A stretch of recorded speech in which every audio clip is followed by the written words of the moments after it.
last time we spoke about several of Israel's wars. We sort of worked our way through the Ottoman period, and then we got to World War One, where we had a number of small borders and skirmishes between the different elements of Israel. We pre-Israel. We talked about the Arab Revolt of 1936 to 1939, which was the first manifestation of unified Arab resistance. It was still rather divided and disorganized, but it was the first time that they had united, and they united under this Sheikh Izzeddin Qassam, who's considered the grandfather of Palestinian Islamist militancy, and we'll discuss more about that as time goes on. Eventually, you have the various attempts at partition, leading to Israel's independence conflict, right? And we talked about this. This was the first time that the state of Israel existed with a unified military. That military was unified in the middle of the war, because Israel only became independent in the middle of the conflict. The conflict started on November 30th, 1947. Israel declares independence on May 14th, 1948, and the conflict doesn't end until April of 1949.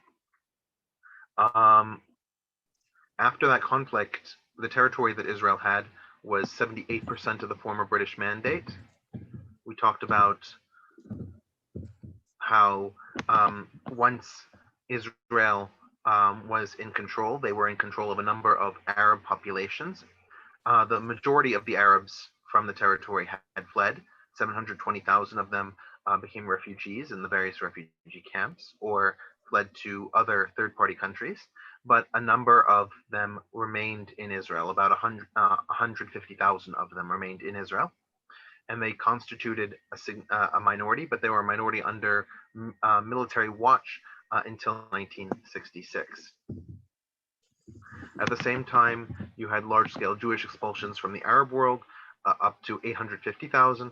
Some numbers place it at 1 million, and 500,000 of those make their way to Israel. So we then see what are called the Fedayeen, right? We saw that there were these raids cross-border where individual militants would be sponsored primarily by Egypt, but also to a certain degree by Jordan, Syria, or Lebanon to cross the border and try and attack Israeli border positions. The Israeli military police were involved in stopping these Fedayeen, and it was a low-scale conflict. We then talked about the wider Arab socialist world fighting against Israel. We saw that in the Suez Crisis, we saw it in the Six-Day War, and we saw it in the War of Attrition, and finally we saw it in the Yom Kippur War. And all those 4 wars were basically this conflagration of Arab states trying to oppose Israel. And so Israel was boxed in on all sides. Jordan increasingly pulls out of these wars, right? The War of Attrition is the last time we see Jordan, because Jordan is fighting the Battle of Karama with Israel in 1968. The Yom Kippur War, you can see it's only Egypt and Syria. But after this point, right, Egypt makes peace with Israel.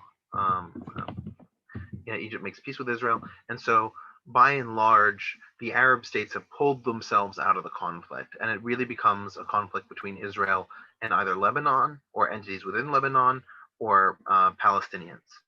So as we mentioned last time, the Palestinian identity is something that is a modern creation, right? We don't have people in the Middle Ages saying, I'm a Palestinian. That's just not what's going on. We have references to the term Palestini to refer to people in a national sense in the late 1800s. We have some examples of that. But as a term that most Arabs from the southern Levant would have used to identify themselves, this term really comes into vogue in the 1960s. Because prior to that point, the term Palestinian was often used to refer to anybody from the Mandate, especially Jews. I'm sorry, Richard. So what do they call themselves in the 1800s? Sure, the people from they called themselves Levantines, Syrians, or in Arabic it's Shawam. Shami Shawam.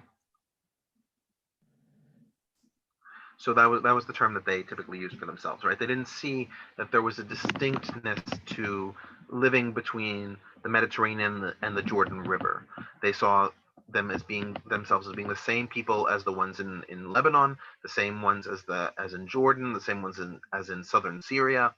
They saw a distinction between themselves and, let's say, Egyptians or Iraqis, but between the specific borders of Mandatory Palestine did not confer upon them a unique ethnic identity. Think about it the same way that, like, for example, northern Italy was broken up into numerous different city-states, right? You had Tuscany and Venice and Genoa, but these people wouldn't consider themselves ethnically Genoese or ethnically, Florentine or ethnically Venetian. They were Italian ethnically. They just happened to be citizens of these various countries.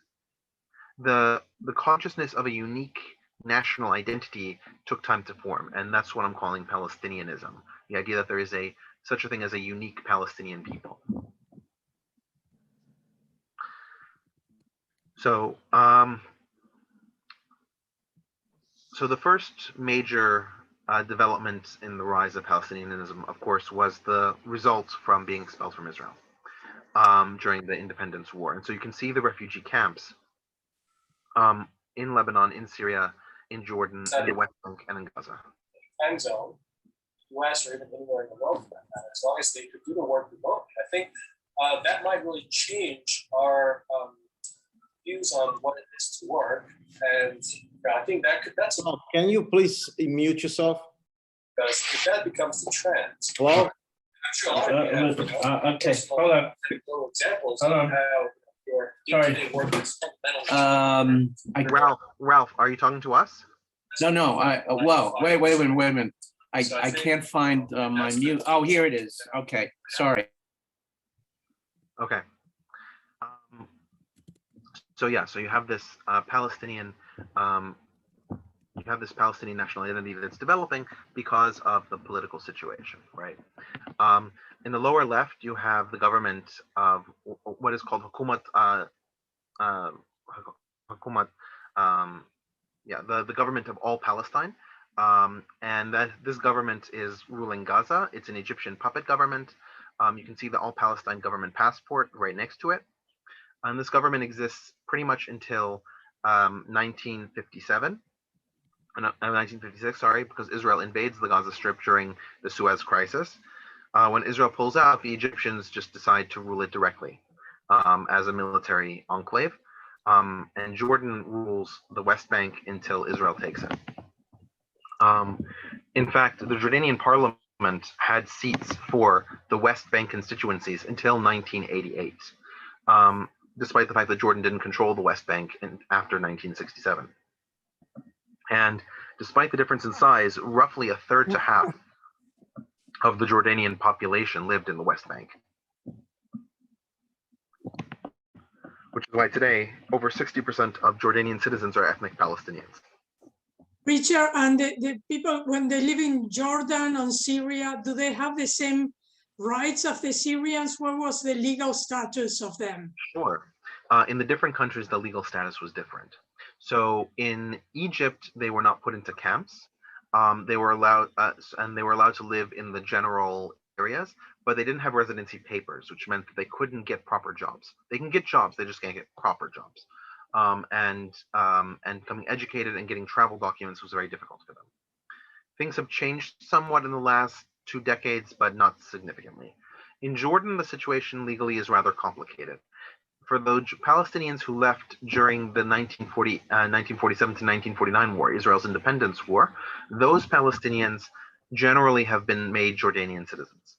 The Palestinians that came during the second wave of migration in 1967, because there were a number of Palestinians who left the West Bank or left Israel proper during the invasion of the West Bank in 1967 during the Six-Day War, those Palestinians were not given Jordanian citizenship and put exclusively in the camps. Now, there are a number of Palestinians from 1949 that existed in the camps, and those ones never got Jordanian citizenship. So you sort of have 3 categories: the ones who came in 1949 and got citizenship because they moved to Jordan proper, the ones who came in 1949 and did not move to Jordan proper, stayed in the West Bank and so did not become citizens, and those who came in 1967 who all unanimously did not become citizens. In Jordan, they often have some rights to work. It's unclear exactly how it's delimited, but it's a significant issue because some Palestinians are Jordanian citizens with full rights, and some Palestinians are not, and some Palestinians are not Jordanian citizens. Can you also, Richard, talk about the impact of the PLO and the Black September movement? That's actually the next slide. Okay, awesome. Just how Yeah. that completely, the ramifications of that to Palestinian rights the last. Oh, absolutely. Hey, Rich, one question. Sure. Do you know anything about the Black Prince? No, I'm not familiar with the Black Prince. The ones responsible for the Munich massacre? I don't know the name of the person. I was just wondering if he's related in somehow. No, he was definitely a Palestinian terrorist. Exactly. We're going to get to Munich 1972. We're Okay, just sort of moving chronologically. And what about the Palestinians that got to Syria before the Black September? Black September's in Jordan. Yeah, but they went from Jordan to Syria. No, they went from Jordan to Lebanon. I'm sorry, yeah, to Lebanon. We're gonna get there. Trust me, we're gonna get there. Right. But those before, you're talking about status of Palestinians in Syria and Lebanon. Yeah. Okay. Right. So in Syria they have residency rights, but they don't have working rights. So they can live outside of the refugee camps. Some of them, most of them don't choose to live outside the refugee camps. Most of them choose to live inside of them. Richard, I'm sorry. So it's like illegals here, but legal. Yes. I mean, they didn't have any rights. They didn't. What? I mean, medical. What if they get sick? I mean, what? How do they? Well, I mean, remember, most of these places don't have state-based healthcare systems to begin with. Right. I mean, the thing is that UNRWA has makeshift hospitals as part of the refugee camp structure. But in terms of consistent medical care, they're probably not getting it. Yeah, and if they want to buy property, I mean, it was like here, like you're illegal and you're okay. So you don't have any rights. Yes, correct. You do not have. Technically, you don't have any rights. Yeah, and in Lebanon, it's probably the worst in terms of the rights situation. They are not allowed to leave the refugee camps in many cases. Not even to work, not even if the work is illegal work, right? Like they literally cannot leave the camps. And in Lebanon in particular, and we're going to address this, Lebanon is an ethnic mix. And so the Palestinians, being a 400,000 person population with a total Lebanese population of around 4 million, they would be a significant ethnic bloc and rearrange a lot of the formulas that constrain the Lebanese government in its relationships between the ethnicities, and so they were systematically denied any rights in order to avoid causing injury to that very tenuous system. Okay, as Aaron noted, in 1970, as a result of the Battle of Karama in 1968, and prior to that, the mass Palestinian migration that occurred in 1967 of 300,000 additional people into Jordan, Yasser Arafat believed that he could coalesce more and more power to himself. You can see Yasser Arafat on the right-hand side. And so he launched an attack to remove the king of Jordan, King Hussein, and therefore turn Jordan into what would effectively be a Palestinian Arab socialist dictatorship. The Jordanian government set upon destroying this completely. Now, the estimates for the deaths in Black September vary widely. The Jordanian official government number is 300 deaths, which is almost certainly too low. The Palestinians report 20,000, which is probably closer to the mark. The Palestinian Liberation Organization, which was headed by Yasser Arafat and would have been the political arm of this nascent Palestinian state, was ejected from Jordan and went to Lebanon. In terms of guaranteeing Palestinian rights in Jordan, as Aaron rightly points out, this was effectively a negative setback for the next 30 to 40 years in terms of Palestinians getting rights in Jordan. And it cemented King Hussein's opposition to granting Palestinians increased residency or governmental authority rights because they could effectively unseat him. You also have to realize that the king of Jordan is a Bedouin. And Bedouins, while they are the historic majority of the Transjordanian population, they are not the majority of the current Jordanian population because of the large number of migrants from Palestine between the 49 situation and the 67 situation.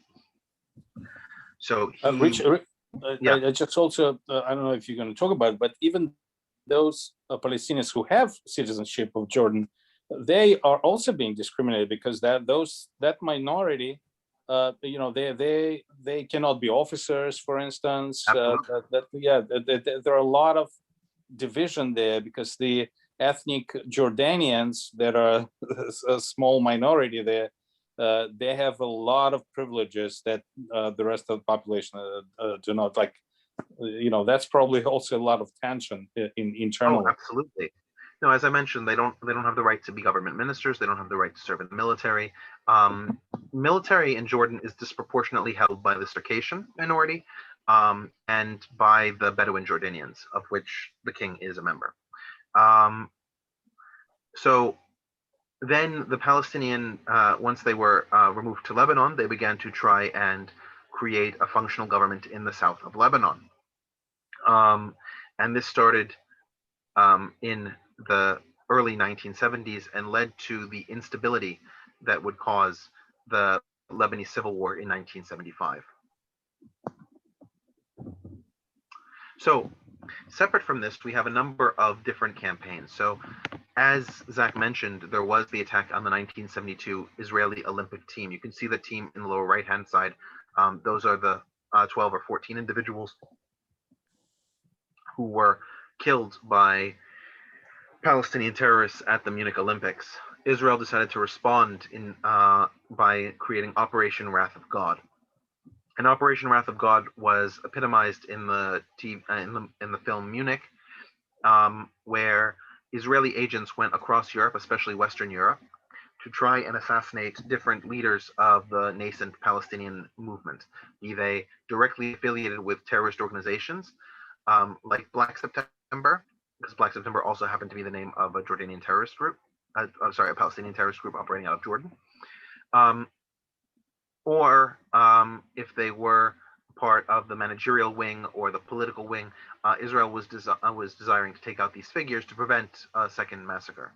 And so you had a number of these events. You can see a few of them on the screen there. Probably the most famous such event was an accidental assassination. So you can see Ahmed Bulshiki was a Moroccan who was working as a waiter in Lillehammer, Norway, and he was alleged. He was mistakenly killed by Israelis, believing him to be the terrorist responsible for the attacks in 1972. So the Norwegian officials roundly condemned the Israeli attack and made the Israeli services leave the country for this unprovoked killing of a civilian. So the Israeli government said, yes, we killed this person. I don't know if they took direct responsibility, but they took responsibility in sort of a general sense. So this is an open, they can, okay. Yeah, no, people know that it was Israeli agents who killed Ahmed Bulshiki. The next major Israeli military operation that's separate from Wrath of God was a singular operation, which was Entebbe. Entebbe is a unique Israeli operation in that there was a flight going from Tel Aviv to Paris with a stopover in Athens. Athens had notoriously poor security, which allowed several Palestinian hijackers to reroute the plane to Uganda, where Idi Amin, the dictator at the time, was friendly to the Palestinian objectives. And he allowed the plane to land and take all of the people on board hostages. Now, the Palestinian terrorists first went through the flight manifest. They found anybody who was French and not Jewish, or just generally not Jewish or not Israeli, and separated them and sent them back to Europe. But the remaining 106 passengers who were kept there, and some of the flight crew were Israeli or Jews. And so Israel wanted to devise a way of recovering them without making any concessions to the Palestinians. So as you can see on the right-hand side, they have a flight path leading from the south of Israel, well, actually from the Sinai Peninsula because they controlled it at the time, over Ethiopia, over Kenya, landing quickly in Kenya to refuel, and then going to Uganda. There are a number of elements of this that are incredibly surprising. Probably the most important one is that the distance from the Sinai Peninsula to Nairobi, where they refueled, was too far for the plane to make in a single jump. So the Israelis pioneered their first attempt at in-air refueling, which nobody thought a small country like Israel could do. When the commandos arrived in Kampala, where in Kampala, where they arrived in Entebbe. When they arrived in Entebbe, where the hostages were being kept, the commandos were able to secure 103 out of 106 of the hostages. They killed 20 Ugandan soldiers and all of the Palestinians who kidnappers. As I said, 3 of the hostages died, and one of the commanders, Yonatan Netanyahu, you can see his image in the center. They were Yonatan Netanyahu was the only person who died on the Israeli commando side. He is, of course, the brother of the current Prime Minister, Benjamin Netanyahu. It's an interesting story. There's one of the hostages had the choking accident and was sent to the hospital in Uganda. And since Idi Amin was so pissed off that Israel basically came in and quite easily recovered most of the hostages, he threw her down the stairs and she died right after. Wow. The other thing to recognize is that the scale of how Black September was really only around for 3-4 years. I mean, obviously it evolved from there, but the volume of attacks, like its attack vector, was it absolutely established the whole, in essence, global definition of counterterrorism that exists in 100+ countries, and created that, invented in essence the understanding that everywhere has the potential to be a soft target. So and like one of the ones most people don't know about is this 1973 New York City bomb plot, which was pretty substantial, actually, if that had ever happened. It was to detonate 3 car bombs in New York City at the same time that Golda Meir arrived. And the person who actually designed that plot wasn't caught until almost 20 years later.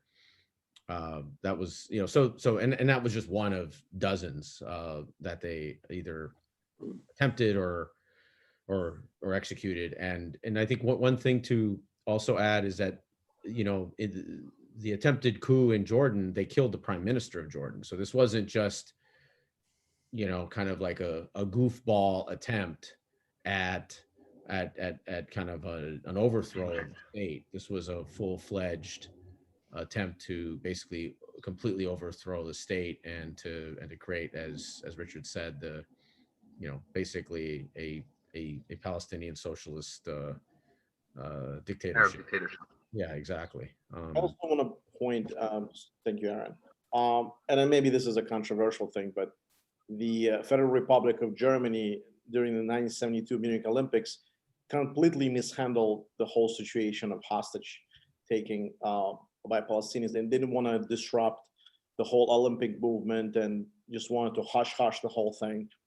And again, it's not a knock on them, and everything that was happening to the Jews, obviously prior, to World War II, they wanted to, try to minimize this whole situation as much as they could, and they let them leave pretty much unharmed.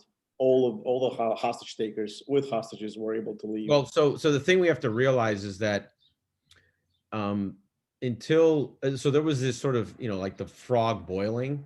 The concept of a terrorist generally was someone who had taken a group of hostages and was exchanging people for it. I mean, kind of like the old world definition for, 1,000 years, and you basically do the ransoming approach. And so you kind of see this, that most places were still operating that way, even though the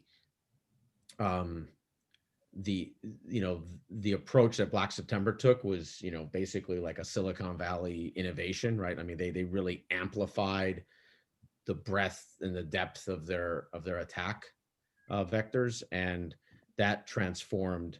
Really, nobody was prepared for that, right? There wasn't, so things that exist now, like GSG-9, the counterterrorist infrastructure, there was none of that then. I mean, your response was either police, who were pretty radically outgunned, but also just out-trained, or you had an overwhelming military response, which in most units were basically ranger type units, which were not really designed for counterterrorism.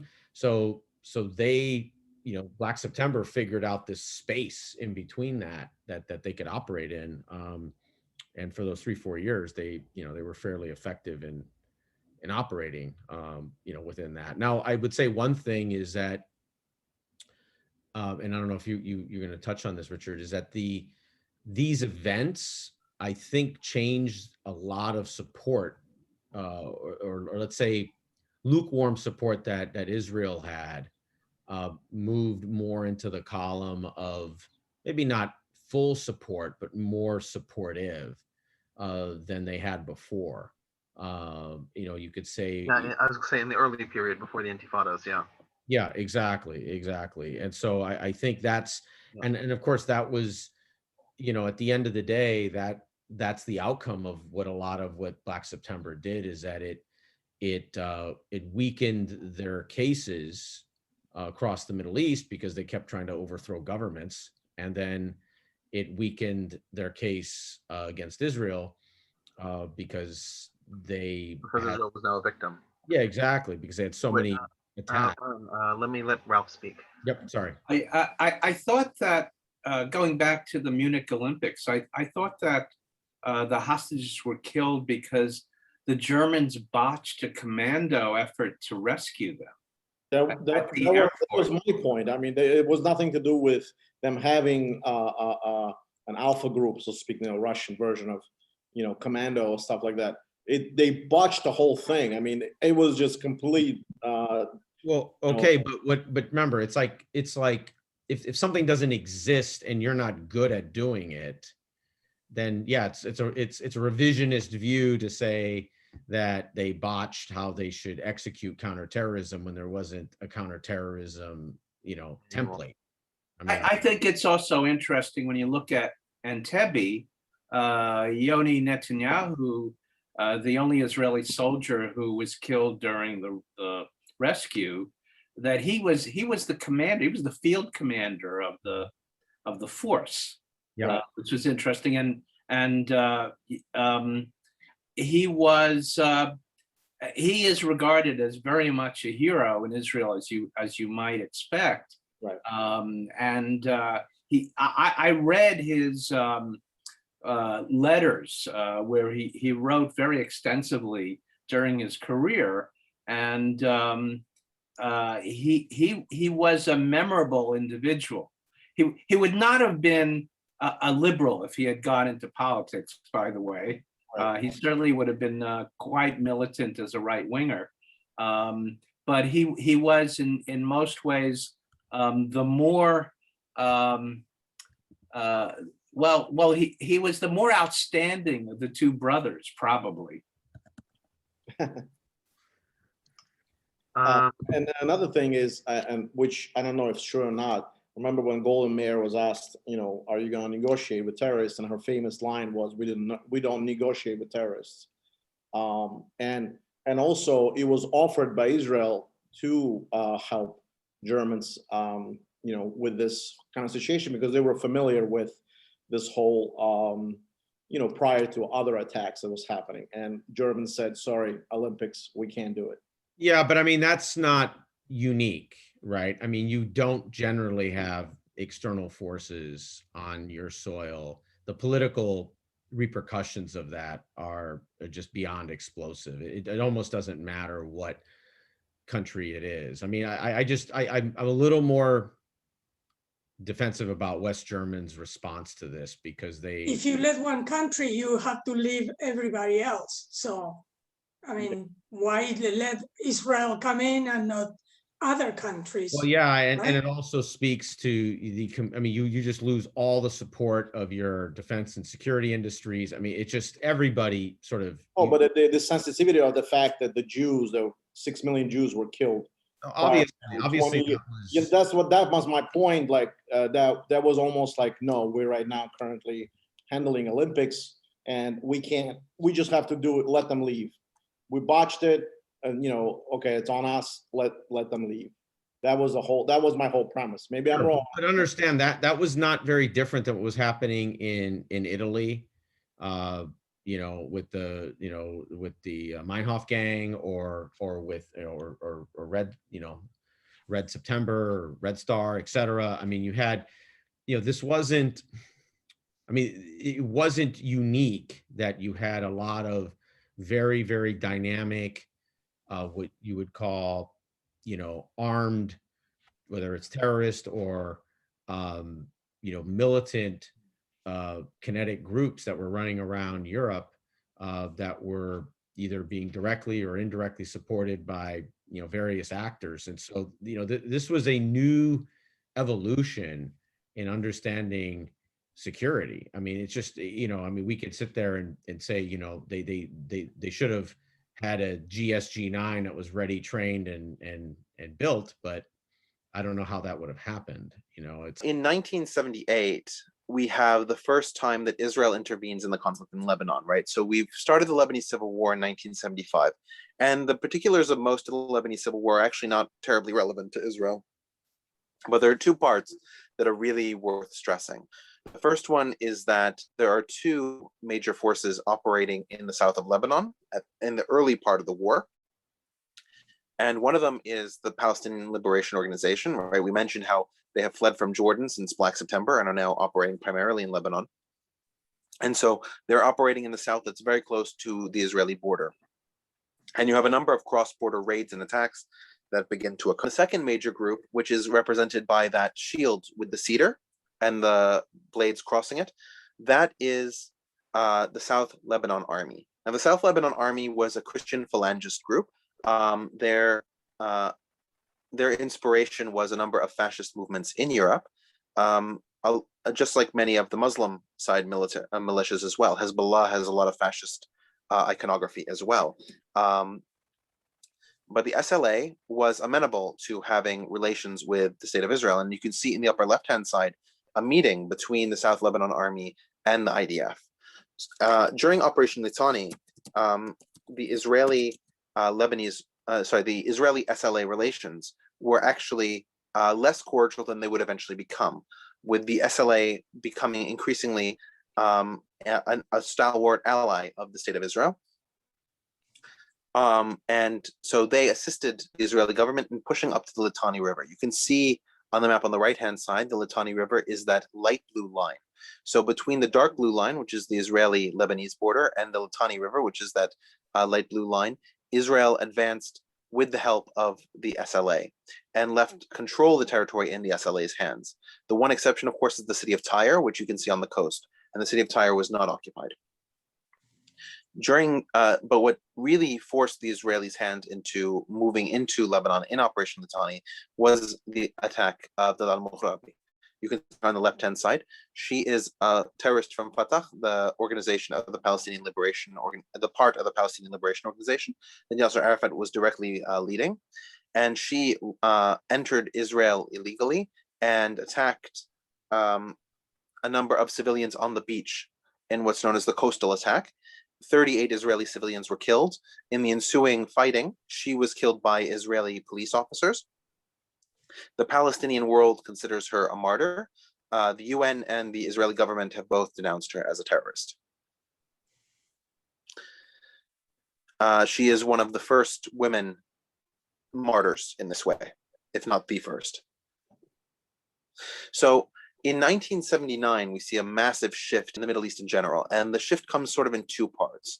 The first one, as you see on the left-hand side, is that Menachem Begin and Anwar Sadat, the Prime Minister of Israel and the President of Egypt, respectively, make a peace treaty for Israel to return the Sinai Peninsula to Egypt, in return for Egypt to recognize the State of Israel and have peace with it. This puts Egypt firmly in the American camp, where they had previously been in the Soviet camp. Remember, the Soviets, as late as 1970, were fighting on Egyptian soil. You had Soviet soldiers in Egyptian soil fighting the War of Attrition. Anwar Sadat, by accepting Israel, is now firmly in the American sphere and using the relationship with Israel to get concessions from the Americans. But at the same time, it meant that Israel would have a steady supply of oil, which was hugely necessary because at roughly the same time, you have the Islamic Revolution in Iran. You can see on the lower right-hand side protests for Khomeini to be installed as the supreme leader. One of my favorite funny things about the sign in the blue is that in both in Persian, Arabic, and Hebrew, it says death to Israel, and then in the English it says down with Israel. Just to tone it down for the Western audiences who might get more queasy at the word death. But this was a common refrain in Iran, and Iran under the Shah previously had been a functional partner of Israel. Ally might be stretching it, but they were definitely doing defense coordination, and Israel was involved in Iran's nuclear facilities as well, because Iran was trying to develop increasing nuclear technology in the 1970s. Well, both countries were totally supported by the United States, so. Absolutely.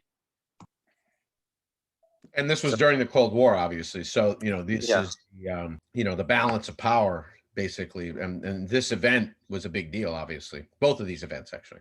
Yeah.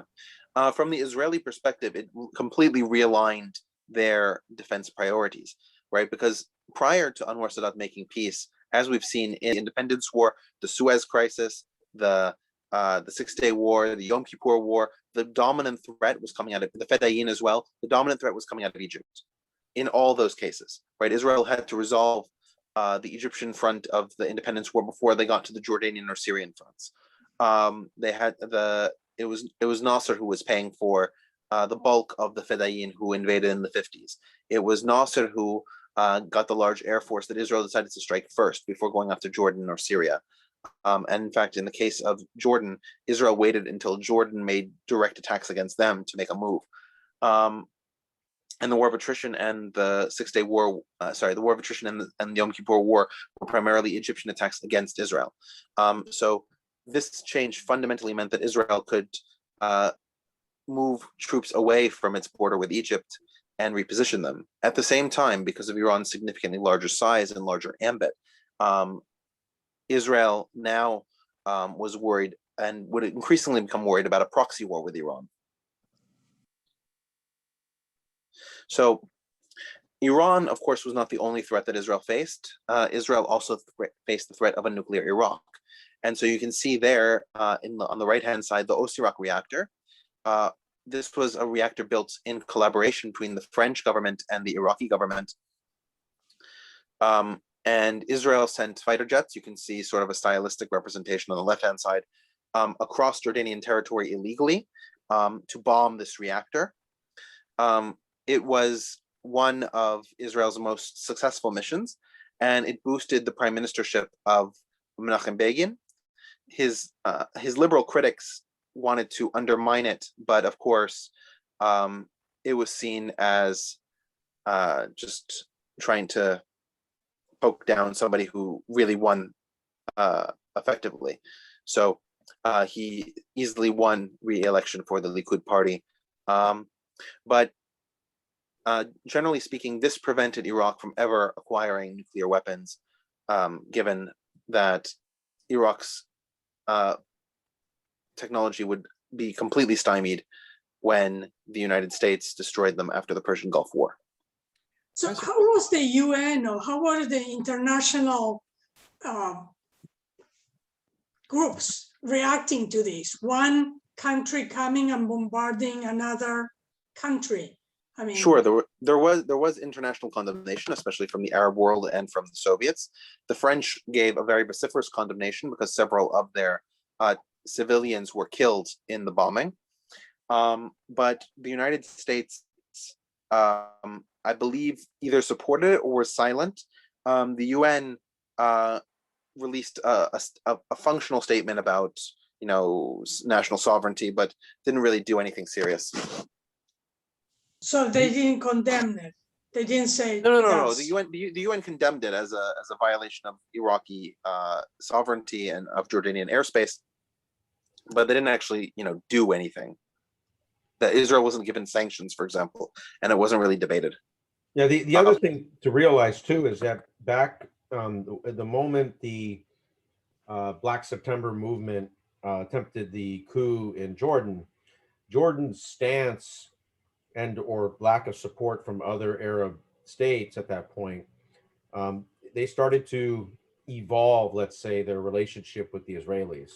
And the Israelis, over time, developed a pretty, and obviously going back over 50 years now, have developed a fairly, I would say, functional working relationship with the Jordanians, and especially when it comes to larger threats. So, the Jordanians would often sort of theatrically condemn certain things, but then behind the scenes be supporting, maybe not fully supporting, full-throated support, but they would be offering technical aid or intelligence support. Exactly. Quick question. Have anybody heard of, I'm sorry, Mark, and I'll yeah. So anybody heard of Operation Diamond, 1966? During the 1967 war, United States and Israel wanted to get MiG-21 technology that Russians developed that presumably were superior technology. And Americans paid $1 million to Iraqi, I guess, pilot, because of the Iraqi army was supplied with MiG-21, and he flew that plane to Israel to get the technology. Maybe it's on a separate topic, but it's an interesting topic too. I guess because of the several countries, communist country like Soviet Union was supplying Iraq up until the Shah was deposed, and Iran was supplied by United States. All the technology transference also was kind of used during those wars. It's called Operation Diamond, if anybody wants to look it up. Sorry. So in 1982, Israel went back into Lebanon as there were a number of cross-border raids. And again, Israel cooperated with the South Lebanon Army. But the South Lebanon Army was one of many Lebanese Christian armies. You can see the route of the Israeli invasion in the lower right-hand side. They progressed in parallel up the coast from Tyre to Sidon to Damour to Beirut, and they besieged Beirut. So from 1982 to 1985 is the bulk of the Israeli invasion. And you can see that they move all the way up to the Shuhuf Mountains that link Beirut to the Syrian border. During this time, you can see in the central picture Ariel Sharon and Bashar Gemayel. Gemayel was a Christian Maronite leader of Lebanon, and he was willing to negotiate with the Israelis. Sharon basically asked him for a peace treaty. He said he was willing to do a non-aggression pact, but not a peace treaty. He didn't think that it would go over well with the Muslims and would lead to further violence in the country. It's believed that Sharon may have overplayed his hand and said, it's our tanks around Beirut, to which Gemayel said, here are my hands, put manacles on them. I'm not going to be your vassal. I'd rather be your prisoner. So at that point, Sharon sort of backed off. Gemayel was then assassinated, which eroded any real support that Israel may have had in having a long stake in Lebanon. Now, you can see that if you look at the map in the upper right-hand side, that the area that the PLO controlled was directly in the area that Israel took over starting from 1982 to 1985. And the map of the PLO is from 1981. So you can see that Israel's invasion was directly to remove or limit the control of the PLO in the country. In 1985, the Israeli invasion was more or less ended, and Israel withdrew to what is called the security zone, and you can and that area is indicated on the map on the left-hand side in both colors of blue. Israel would later withdraw to only the dark blue areas as UNIFIL took over the periwinkle areas. Now, in the center left picture, that is the Sabra and Shatila massacre. Now, the Sabra and Shatila massacre was primarily perpetrated by the South Lebanon Army against the Palestinian refugee camps of Sabra and Shatila. Israel was in military control of the area and was aware of the massacres while they were going on, but did not intervene. Israel has been held in the international community as guilty as an accessory to these massacres, but it was the South Lebanon Army that actually perpetrated them directly.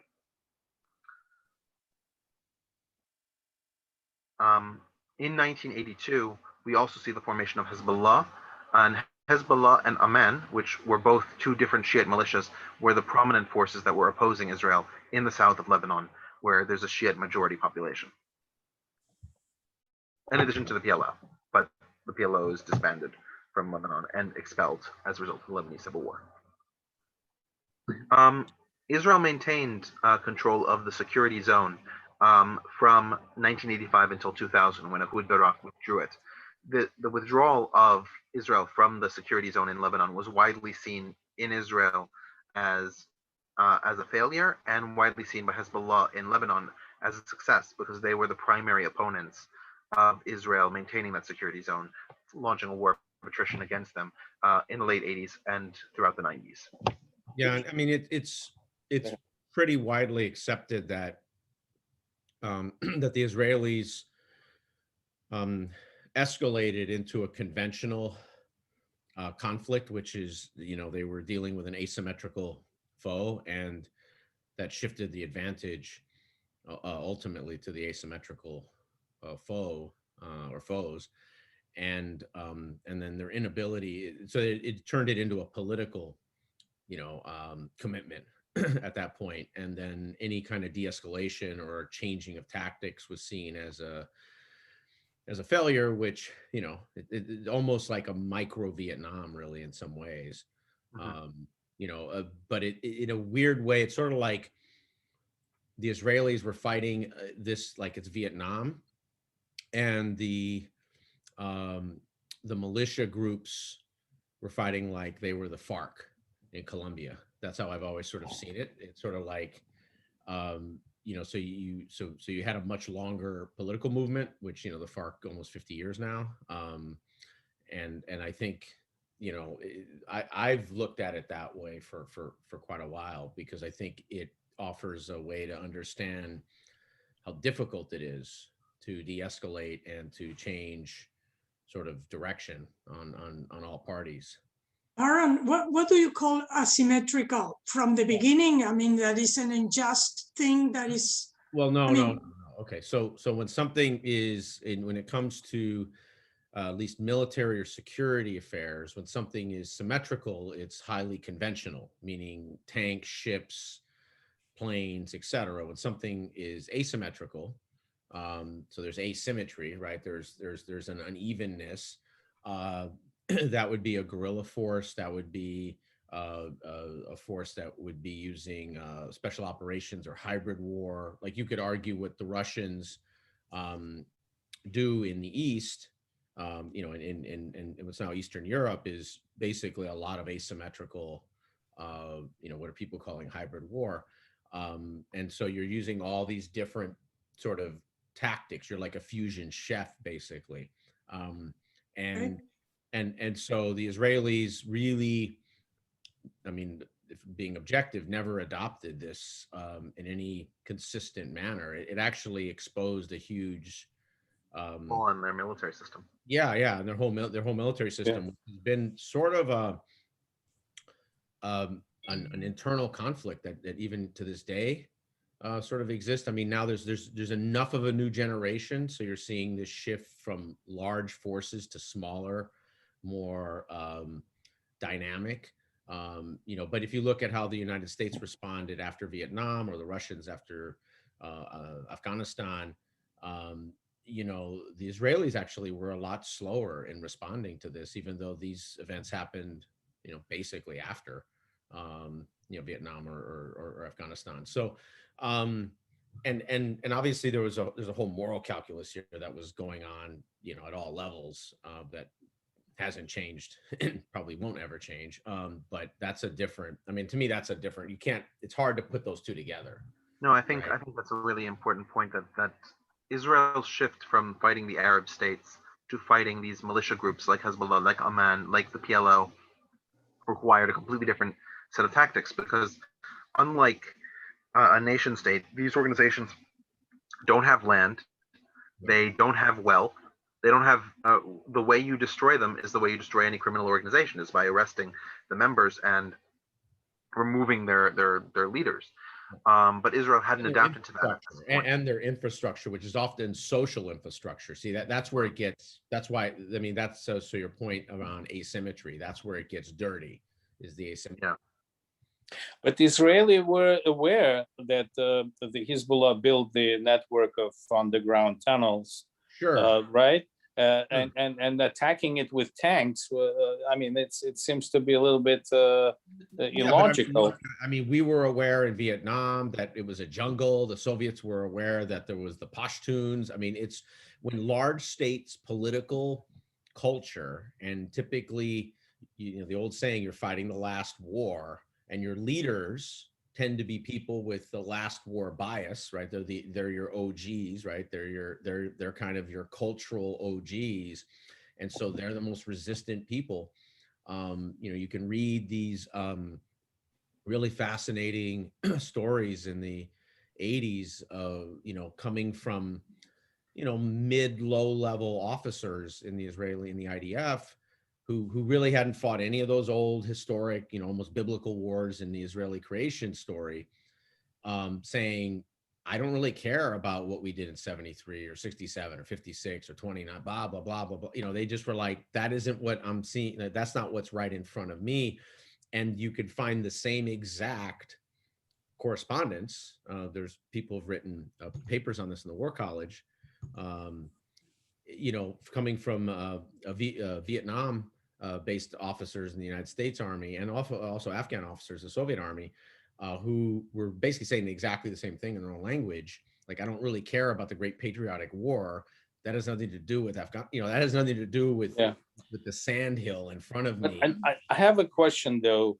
Do we have any evidence that Israeli found a way how to counteract these kind of tactics nowadays? Because I don't think they had another war. No, like that. the best they've done is they have at least a very strong minority of leaders in their military and intelligence who believe in asymmetry as a strategy, and they get sort of a second dibs when the first dibs fails, which it almost always does. So they get to go in second. I think a lot of this, to be honest, but also Israel has had a tactical shift, and we're going to discuss some of that tactical shift as we move on. And Israel learned how to fight asymmetrically to a better extent than a lot of other armies, because they were faced with it for decades. But they still haven't adopted it in their machismo culture. That's really what I'm arguing. But one thing that I find it very, different or weird. It's like Israel can bombard Iraq. What I'm thinking is, Iran bombard Israel, what will be the reaction? I think everything is very asymmetrical, because sure, but that word is specifically used in a military context to mean that the two sides are not fighting on the level, because they have different motivations and goals in terms and of resources and capabilities too. The Lebanon cannot stand up and to it's an international conventionally. support, because how can you? I agree with you. I agree with you that Israel has a different perception in the international community than Iran did, certainly in 1981, when Iran was still coming off the revolution and Saddam Hussein had just invaded them. Look, if you want to be objective look at the world's response to Egypt, fighting the Israelis in the in the 50s and 60s. I mean, that is sort of what it would be, where you did have a big chunk of the world either not necessarily very supportive of Israel, or outright supportive of the Egyptians. So there is that dynamic. It's not all one way all the time. It's just these things shift. I mean, to be very honest, my contention is the most destructive event in modern Palestinian history is the creation of the Black September organization. BSO demolished their brand.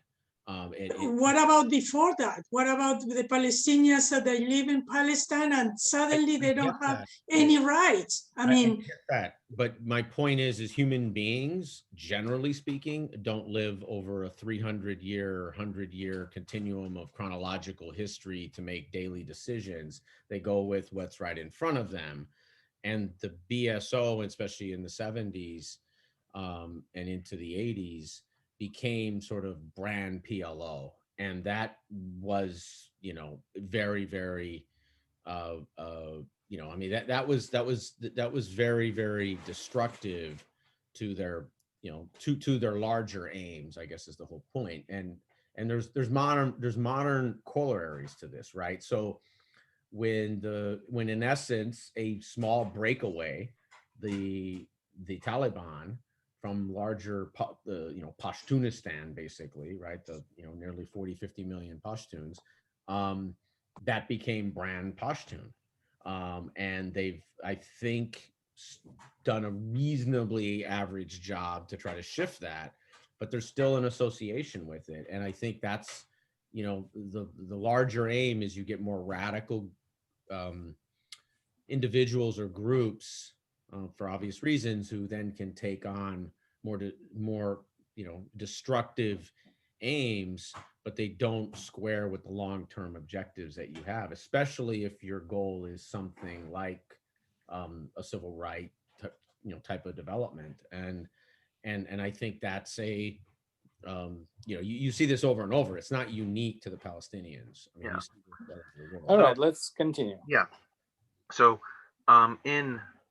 so Israel was sort of lukewarmly involved in the Lebanon conflict, right? Between 1985 and 2000, they were maintaining the occupation zone, but by and large, their role in the actual civil war had ebbed. The Lebanese Civil War itself ended in 1991, but the Israeli involvement was primarily, at that point, supporting the SLA and holding their southern area. At this time, we see the Palestinian movement re-centralize in the West Bank, and Yasser Arafat declares the first Intifada, or the first rising up. And the way that they decide to do this is through the use of suicide bombers. While there had been suicide bombers before, there was no tactical use of them. In this case, it was the tactic. This is the way that Israel would be destroyed. And at first, Israel did not have a method of containing these attacks.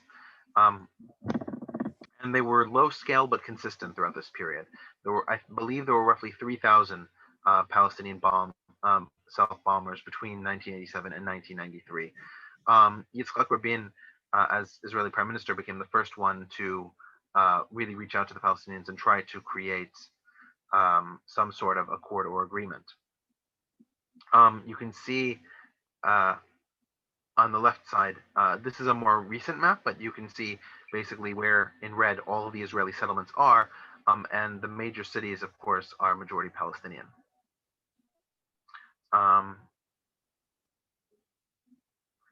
Israel's response primarily to the first Intifada was to arrest individuals responsible if they could catch them before they exploded.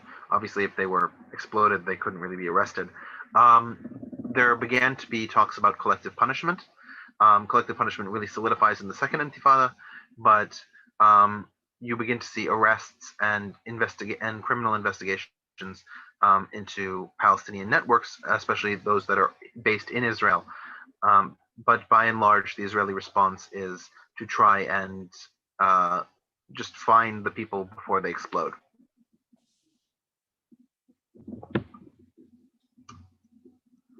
So in the 1990s, you can see Yitzhak Rabin on the left-hand side shaking hands with Yasser Arafat, the leader of the Palestinian Liberation Liberation Organization. On the right-hand side, you can see him shaking hands with King Hussein of Jordan, 93 and 94 respectively.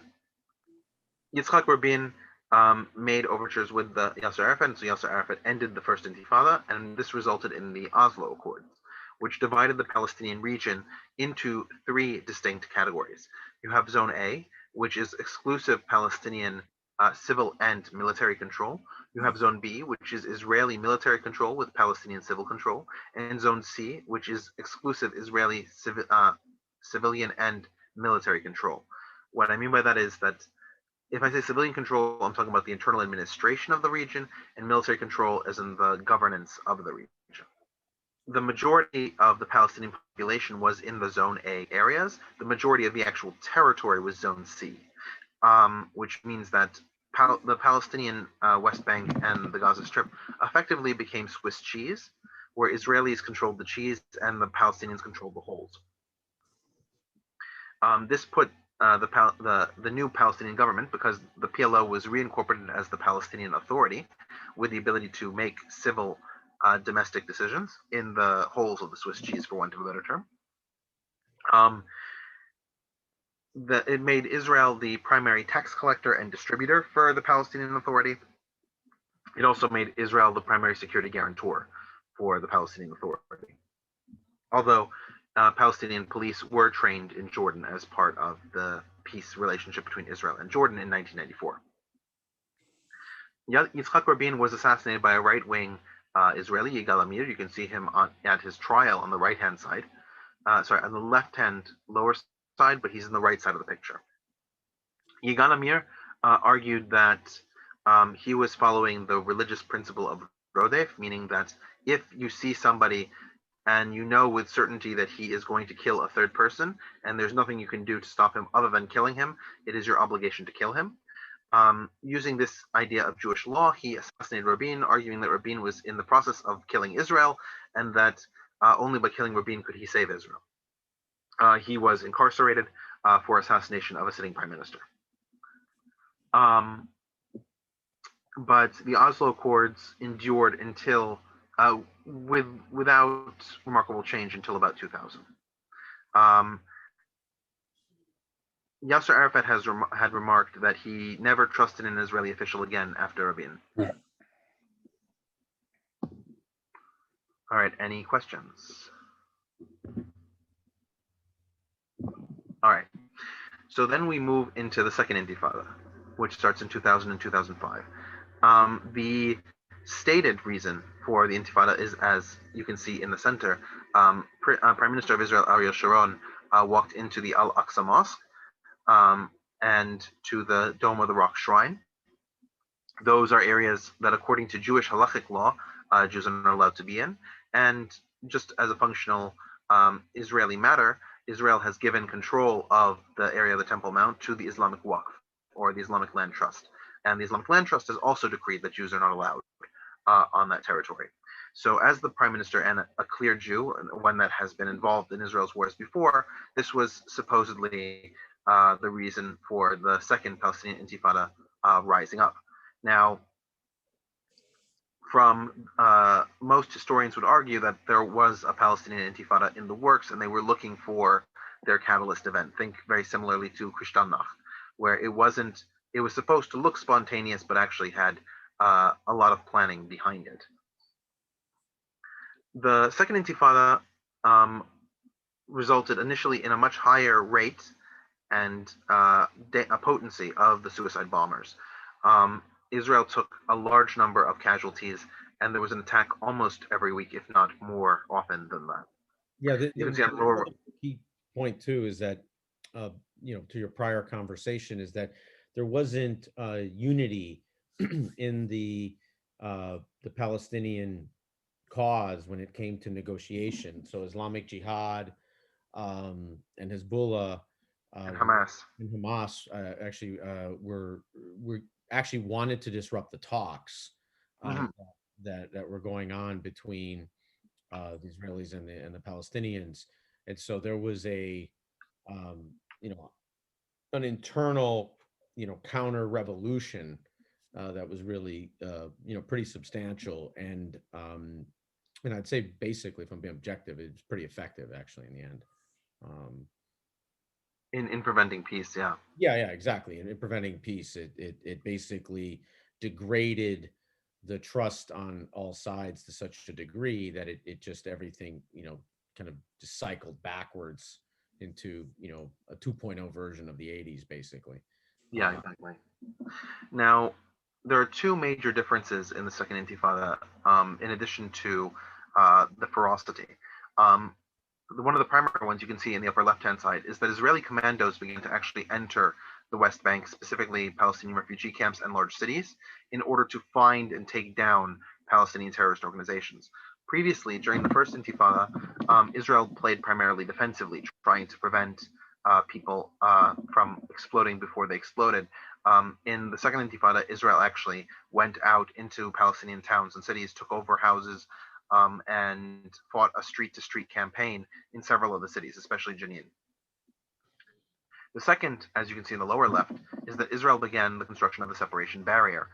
The separation barrier was first built around Tel Aviv. You can see the concrete part, which has been called the wall, surrounding the area of Abu Dis, being it's a Palestinian enclave in Jerusalem that the Palestinians consider their administrative capital, even though the majority of the administrative capital offices are in Ramallah, since the size of Abu Dis and its difficulty of access makes it unworkable as a capital city. But since Abu Dis is part of the wider city of Jerusalem, it maintains the Palestinian claim that Jerusalem is their true capital.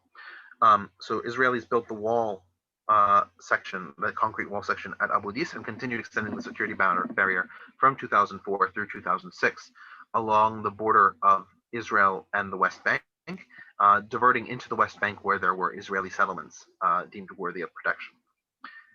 The separation barrier decreased the Palestinian ability to send in suicide bombers by over 90%, and most of the leaders on the Palestinian side remarked that they had to find new inventive ways to attack Israel now that the age of the suicide bomber had ended. Yeah, and I think one thing to also recognize is how unique the support in the population is for that tactic, right? So when you look outside of the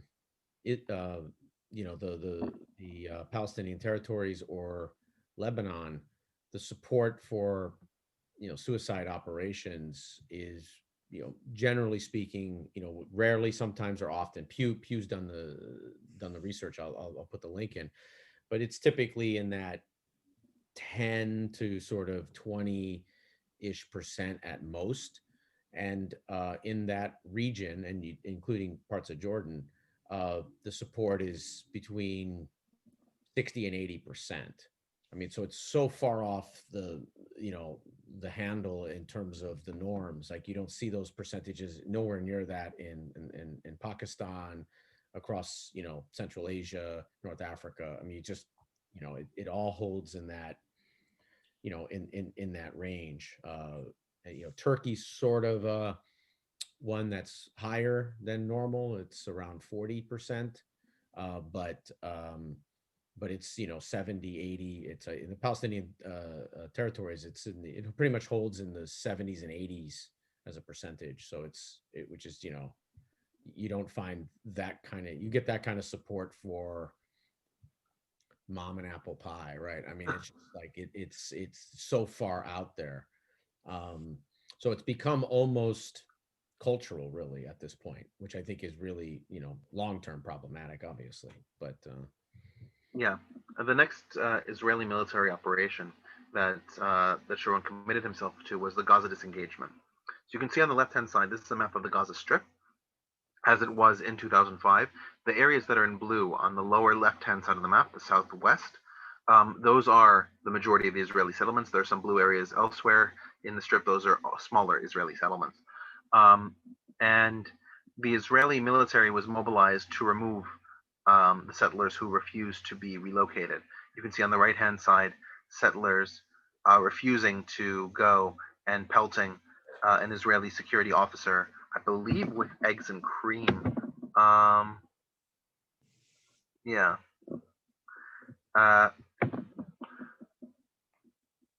many of the settlers had to be carried from their homes. At the same time, Sharon increased the size of several settlements in the West Bank, showing that this was primarily a Gaza disengagement, believing that Gaza could not be held.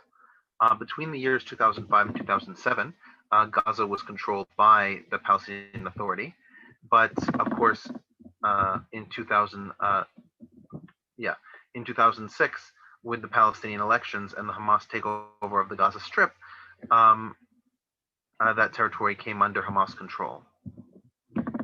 I'm sorry, you said God? I didn't understand. No, the territory came under Hamas control. No, but before that, you said that the Israelis said that they were, why they have the... Oh, the Israeli authorities believed that holding on to the Gaza Strip was not viable in the long term, given the small number of settlers and the number of Palestinians that it would take. So those settlements were liquidated, and settlements in the West Bank were expanded. Okay, thank you. And this gave the Palestinians their first contiguous piece of territory. In 2006, Israel's attention turned north again. You can see in the lower part of the screen, Regev and Goldwasser. These were two Israeli soldiers put on the border with Lebanon. Hezbollah abducted them, and as a response, Israel declared war on the Hezbollah organization and went into Lebanon. So at first, they used aerial waves to try and attack Hezbollah, and then they decided to go for an all-out ground invasion.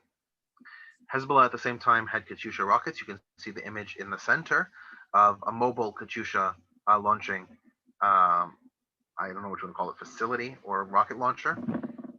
Katyushas were Soviet-made missiles that could hit Israel and do significant damage. And you can see on the map all those green markers where Katyusha rockets rained down. On the flip side, Israel dropped munitions all across Lebanon, and you can see where those Israeli strikes are with blue dots. The Israelis also launched a naval blockade of Lebanon and began to invade the territory directly. And I mean, this is objectively by most people considered sort of a ham-fisted response that the Israelis had. There was a group of their, let's say legacy officers, very much like that's existed in almost every military in the world that's large, significant, strong air forces that can say, let's let the Air Force do it. We can magically change, the course of situation, which is, proven to be 0 for 500 as a strategy, but it's right up there with Chinese invasion of Vietnam. And so, this obviously didn't pan out. The thing they ultimately, I think, discovered was the scale of the rocket infrastructure that Hezbollah had developed, which is somewhere, the estimates are all over the place, but they're definitely in the tens of thousands, and maybe even some have estimated as high as in the low hundreds of thousands. So, which at a certain point makes it strategically irrelevant too. It turns it into water because you only have so many human beings that know how to use this, right? So it isn't like 9-year-olds can operate a Katyusha rocket system, right? So if you have a bazillion of them, but there's a finite number of people who can use it, it just doesn't matter to have, every unit past the number that the people who are there that can operate it is sort of a waste of that capability. But that's the cycles that they seem to be in between Hezbollah and Israel. It's like really almost a proxy war at this point. Exactly. Additionally, given the proximity of Hezbollah structures and storage facilities to civilian areas, as you can see in the map on the left-hand side, eliminating these large numbers of missiles is just not practical. Yeah. I mean, and that's been their innovation, is to basically construct southern Lebanon as the world's largest, defense bunker. rocket missile bunker, embedded into a civilian population in history. I never want to say it's the biggest, because there's always a good answer in the Soviet response in World War II for the real right answer of a bazillion times 5. But I think in terms of what we know, this is about as big as we've seen. And Hezbollah really did this in the 6 years after Israel withdrew. They were able to really rebuild the area. Hezbollah has its own government, operations. It builds schools and healthcare facilities. They are the economy. Zach? So no, there was a question. We still have 45% of Lebanon is Christian, right? And I guess the 41%. government, 41% last time. 41%, sorry. And so what was the political response, or Hezbollah completely stranglehold the whole Lebanon, and basically whatever they do, there's absolutely nobody to, politically at least, to condemn it? You have to realize that the Christians in Lebanon are not a unified organization. The South Lebanon Army, which was disbanded in 2000, and basically all of its leaders fled to Israel when the Israeli military withdrew in 2000. They were seen as traitors by everybody, including the Maronite majority. So when Israel invaded in 2006, it was almost unanimous: this is bad and this is wrong. Never mind the Israeli cluster munitions and other things that left significant parts of Lebanon difficult to inhabit, if not uninhabitable, like Tyre and Sidon. So the Lebanese reaction to this was pretty uniform. It just was a question of degree. Sunnis and Shiites had significantly less empathy for the Israelis than the Christians did. But the thing is that the Lebanese military, as a recombined force since 1991, is still significantly weaker than Hezbollah. So there's really nothing that the Lebanese government could do, and other than just watch this war happen. Yeah, and I think one thing to recognize is that the closest parallel is in parts of Italy with the Darnetta, the Italian mafia, right? It's just where they're just completely infused in the complete social and political infrastructure. So mounting a campaign against them internally by, other political actors, just doesn't, it's almost impossible to materialize. And you see that, multiple times in Lebanon the last 15 years, with assassinations of prime ministers, with, responses to, the ammunition dump blowing up, to, just all these meta events.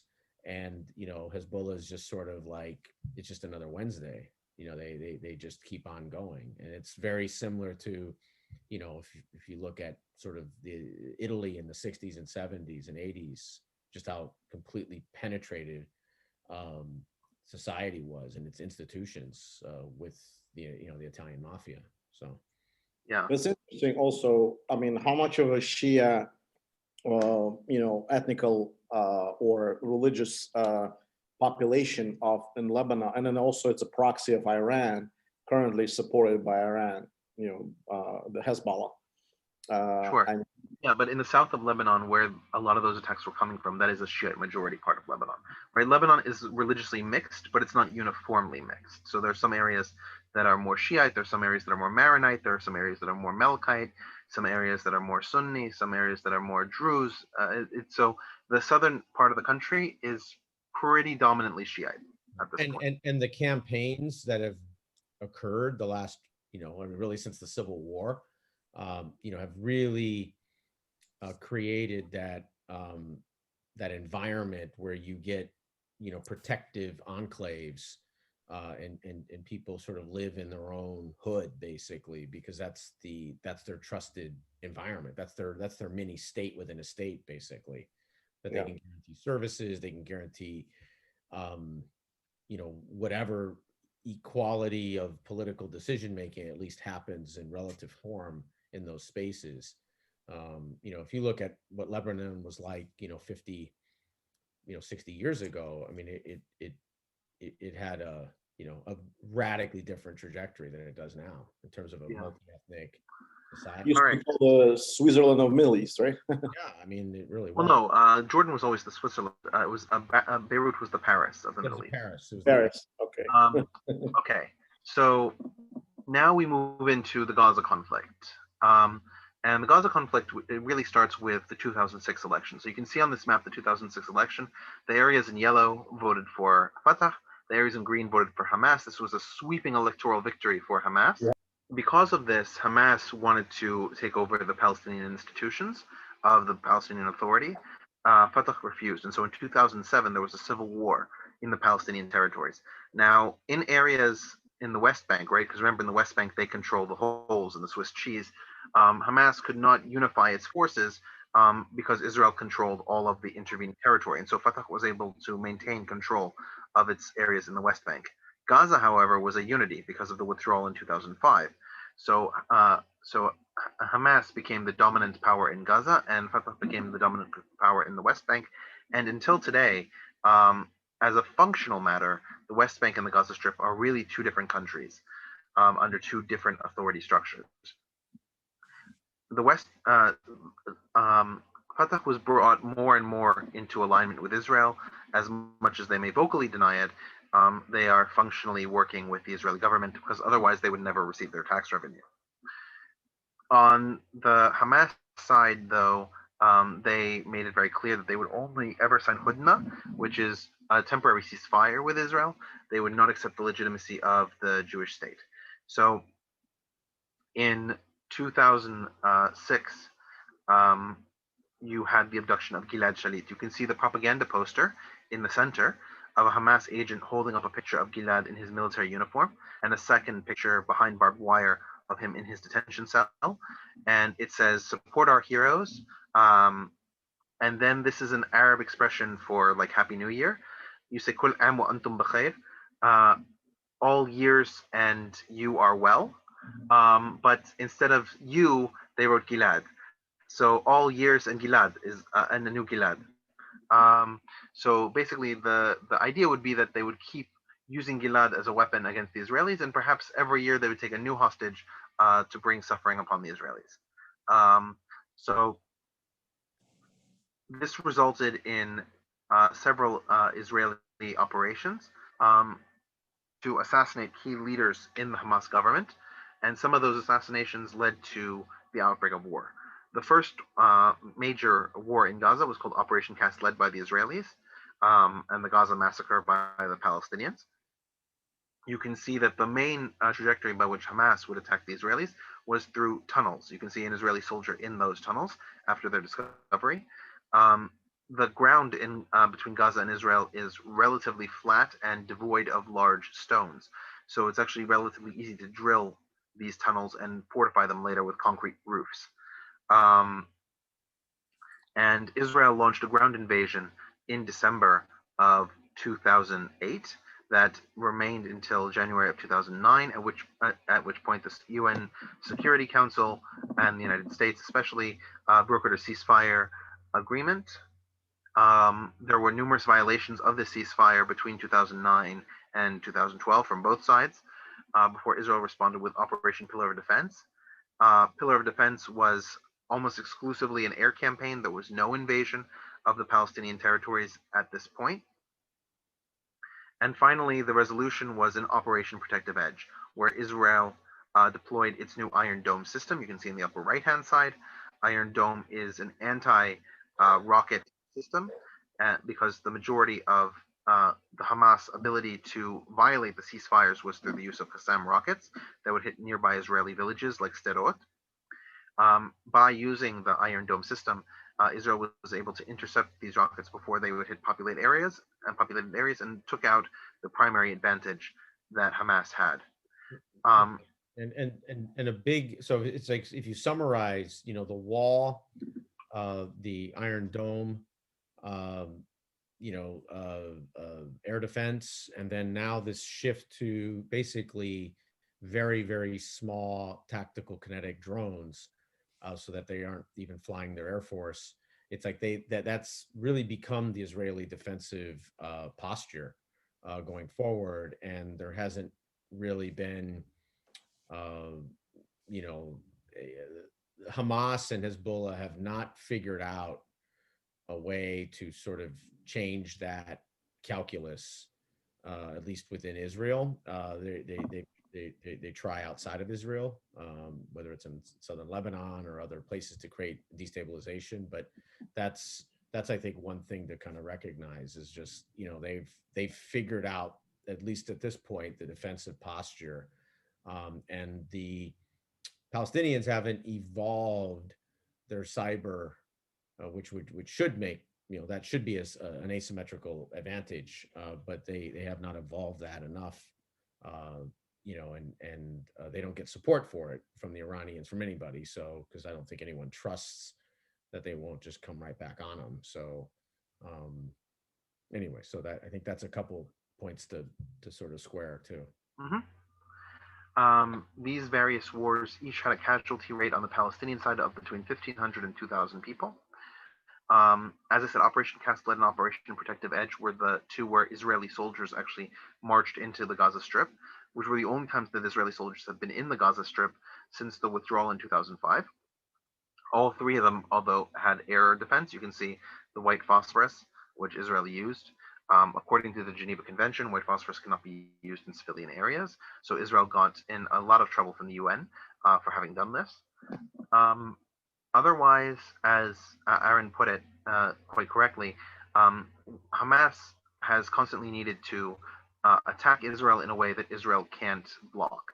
From the suicide bombers, then the wall happened, so the rockets happened, now Iron Dome exists, and they haven't figured out whatever that third generation is of the thing that can penetrate Israeli defenses. Gilad Shalit has since been returned to Israel, as Regev and Goldwasser, the two Hezbollah captives, have also been returned to Israel. Gilad was alive at the time of his return. Regev and Goldwasser were not. In return for Regev and Goldwasser, 4 leading Hezbollah officials were released from Israeli jails. In return for Gilad Shalit, nearly 1,000 Israeli criminals, some of them serving life imprisonment for murder charges, were released. The majority of Israeli society is in favor of this exchange, but there's a significant vocal minority that feels that this was too high of a price to pay for one Israeli soldier. And so, in order to resolve the conflict, there are a number of different solutions that are being proposed. Increasingly, as the right becomes the dominant force in Israeli politics, the Caroline Biglik Israel solution seems more and more likely to be implemented than, let's say, the Geneva Initiative of 2003, as you can see on the left-hand side, which will create 2 independent but highly connected states, or the Federation Movement, which will create 1 state with different cantons, subject to different legal situations. And under the Israel solution, since the population of Palestinians in the West Bank is about 2 million, 2,100,000, a unified Israel West Bank country would have a population that's about 70 or 65% Jewish, and the remainder would be Arab, which is enough to guarantee a Jewish majority, but it's not. But it's around the 2/3 mark, so it's in danger of becoming a binational state. Once we put the Palestinians down, the Syrian civil war has had adverse effects for Israel because it has allowed Iran to extend its influence first through Iraq, then to Syria, so they have a direct position on the Israeli border, and Iran has been sending several of their missiles and commanders over into Syria. You have General al-Haddadi. Al-Haddadi was one of members of the Al-Quds Force. He was a general in the Al-Quds Force, which is an Iranian paramilitary organization that's affiliated with the government. And in 2015, he was assassinated in what's called the Mazrat Amal incident, which is when the Israelis bombed him right out of the sky. You can see also Israel has attacked Soviet and Iranian-created weapon systems, such as the SA-17. You can see on the right-hand side. In 2013, there was an attack. You can see the casket for al-Haddadi in the center. He was buried in Iran after being assassinated in Syria. It was in Iran. It was extremely controversial that war was not declared on Israel, or that there were no retaliatory strikes given. That he was the guardian of the Islamic Revolution, which is a very high, prestigious position, a very prestigious position within the Iranian military command structure. You have the SA-17, as I said, which was a Russian-made surface-to-air military system that the Iranians had provided to the Syrians, and Israel targeted in 2013 in the Rif Dimashq. Syria has tried to respond. They argue that they have fired S-200 Russian-made missiles at Israeli aircraft and downed them. Israel has not recorded that they have any downed aircraft. Syria has not demonstrated any of the aircraft that they have downed. So in all likelihood, this is bluster, but that is the situation. Yeah, and I think this is another one of these shifts that that Iran, Syria, Lebanon, and the occupied territories have strategically, is that they're highly dependent on Russian modernization in Iran when it comes to the latest and greatest. And the Russians have been pretty clear about not deploying or not allowing their technology, even the S-400s, forget about the S-400s, to get deployed in region, because they don't obviously trust whether they would shoot down Turkish or Israeli or just civilian planes, whatever. So there is this balance that we're sort of stuck in, that the next iteration technologically, which seems to be cyber, and it seems to be that's the piece they have not been able to crack. And the question is, are they going to be able to do that? And basically, do they trust each other enough to do that? Because that's what it requires, right? If you're going to have, Palestinian hackers, 2 miles away from something they want to hack, and they can tap the fiber, but you need the support all the way up the code chain back into Iran. That requires a level of trust that, clearly isn't there yet, or isn't demonstrated yet at any scale. So I think that'll be an interesting sort of evolution. Me, and I don't know if Risha is going to get to that. And to your point, Aaron, you have a lot of Hezbollah that's fighting in Syria right now. Yep. And bringing all those weapons, almost, they got carte blanche basically to, now Russia has S-400 in Syria right now deployed.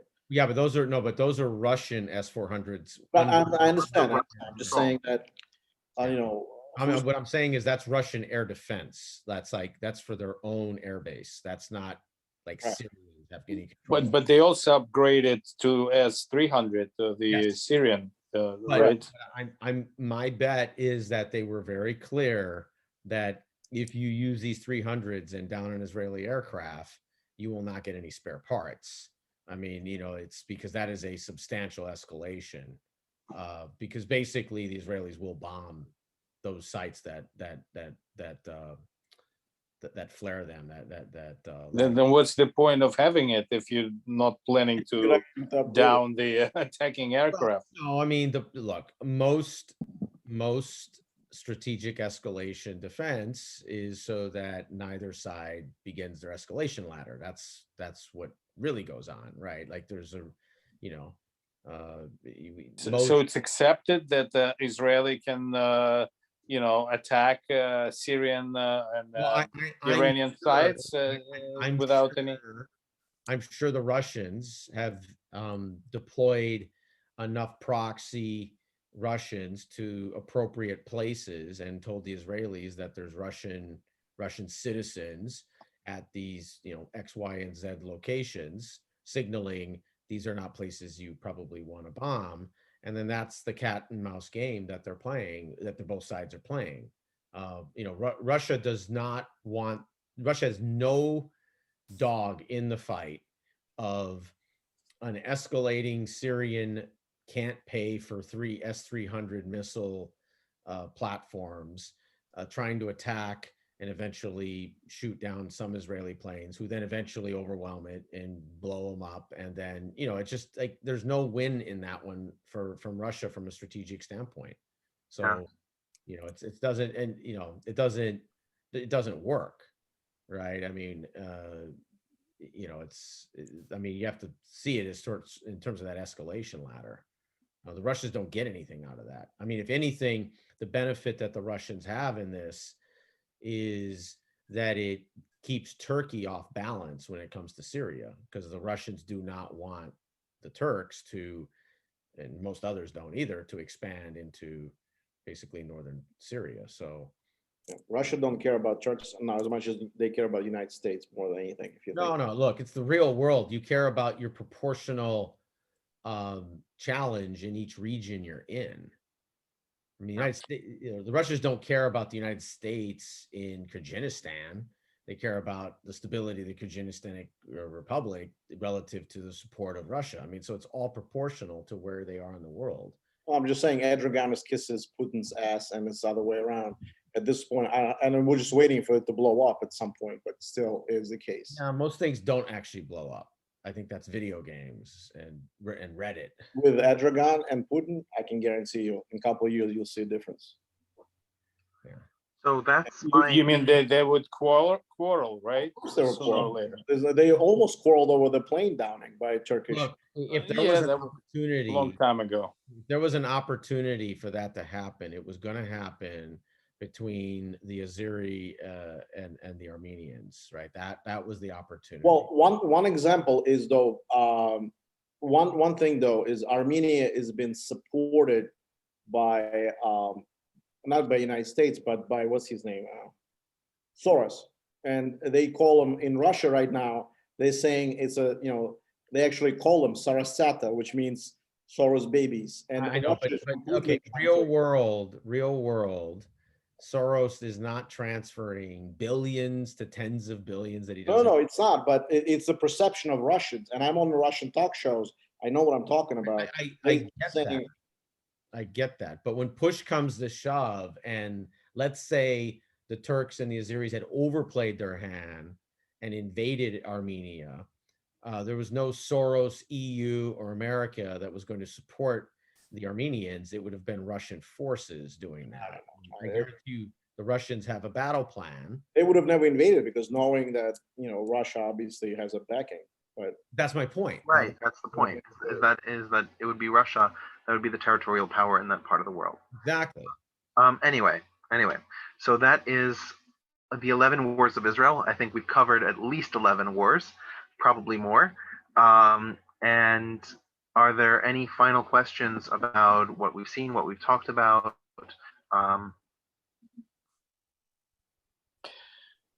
Anything that was... I'm just curious, what do you think, Richard, the situation in Syria, specifically Iran and Israel in Syria, how do you see this develop?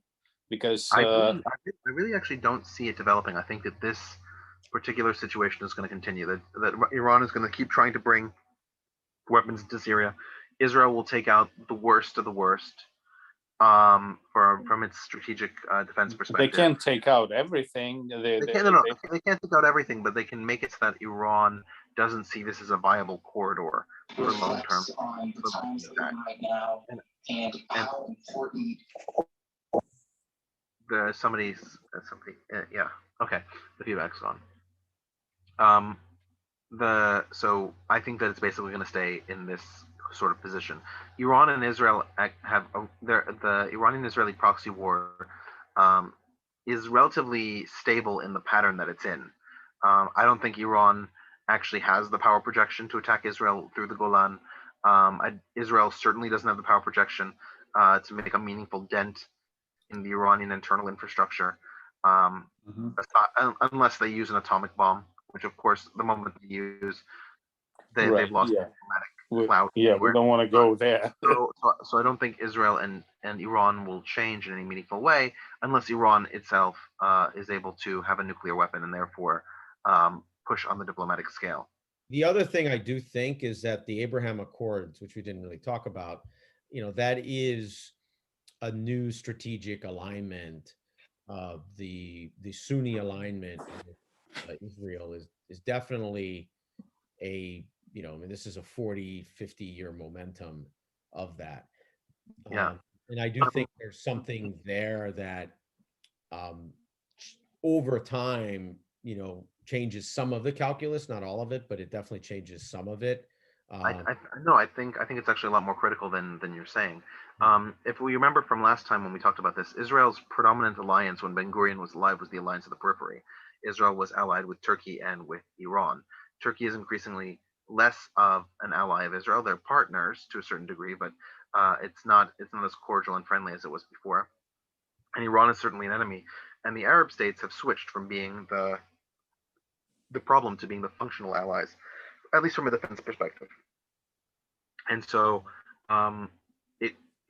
it could be that this gives Israel more solidity in the region because now the countries that border it are on better terms with it. And Jordan relies on Israel for its stability at this point.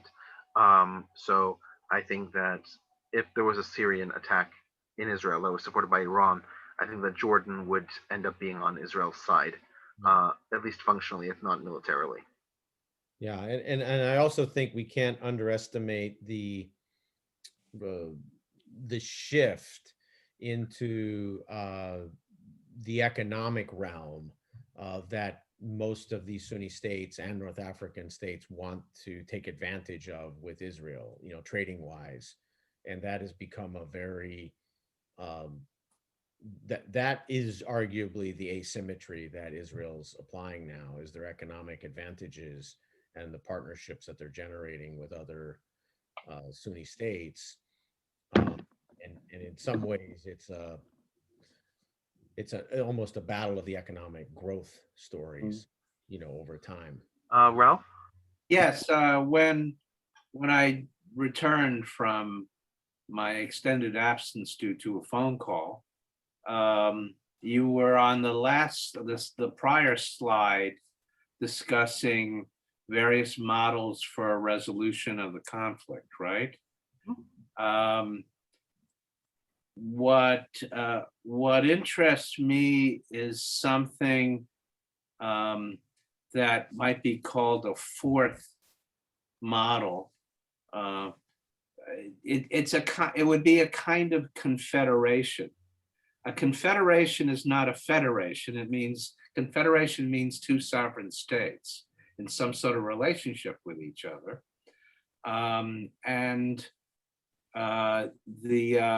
The Land for All movement, there are other names for it. Their model is for Israelis who have settled in the West Bank to basically live under Palestinian law within the West Bank, within a Palestinian entity, or a Palestinian state, with the right to vote in Israeli elections, with Palestinians, with a certain number who moved to what is Israel, Israel proper, being able to live there under local Israeli law with the right to vote in Palestinian elections. There's a lot more complexity to it. It's not something I think of as an imminent solution. I do think it meets some of the problems which have kept the two sides apart. But a problem with one state kind of situation is that, I mean, it's often referred to as a binational state, but it's not, because a binational state would require that each nation has a kind of veto right, you know, and then that there are some things which, if a proposal is considered some sort of existential threat or disadvantage to one of the nations, somehow there's a mechanism for them to say, no, we don't accept that. the kind of one state that most people talk about is a unitary state with one person, one vote, which is not a binational state.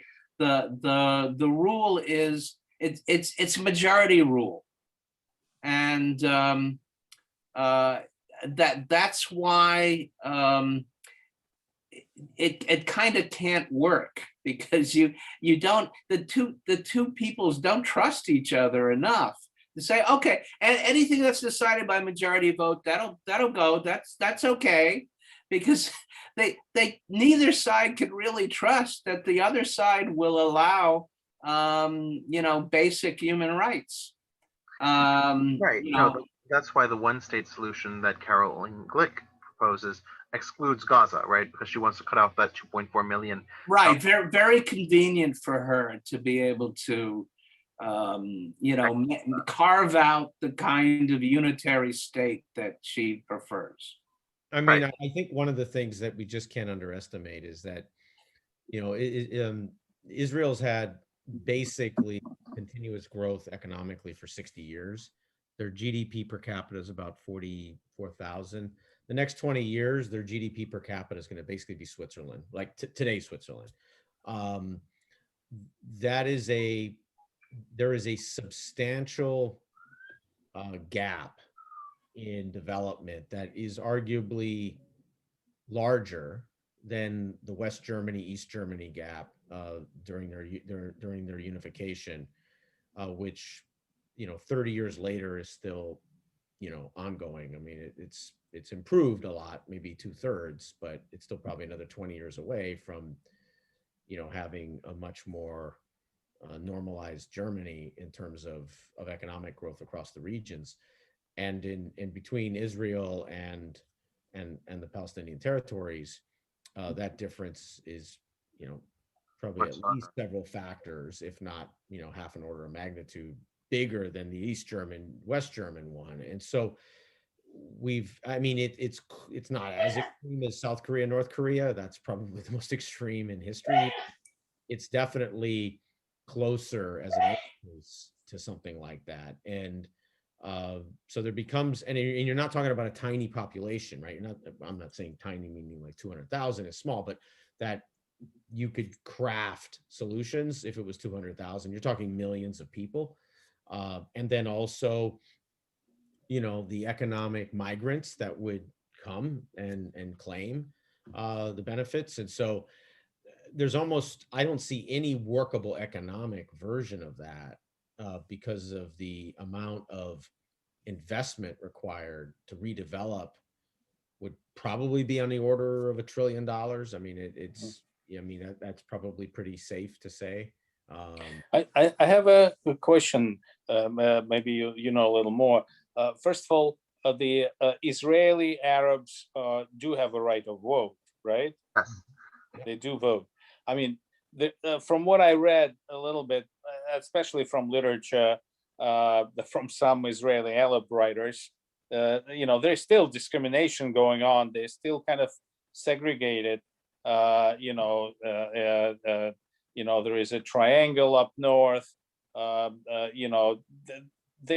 It's a social. It's similar to what's in the United States between whites and blacks, kind of.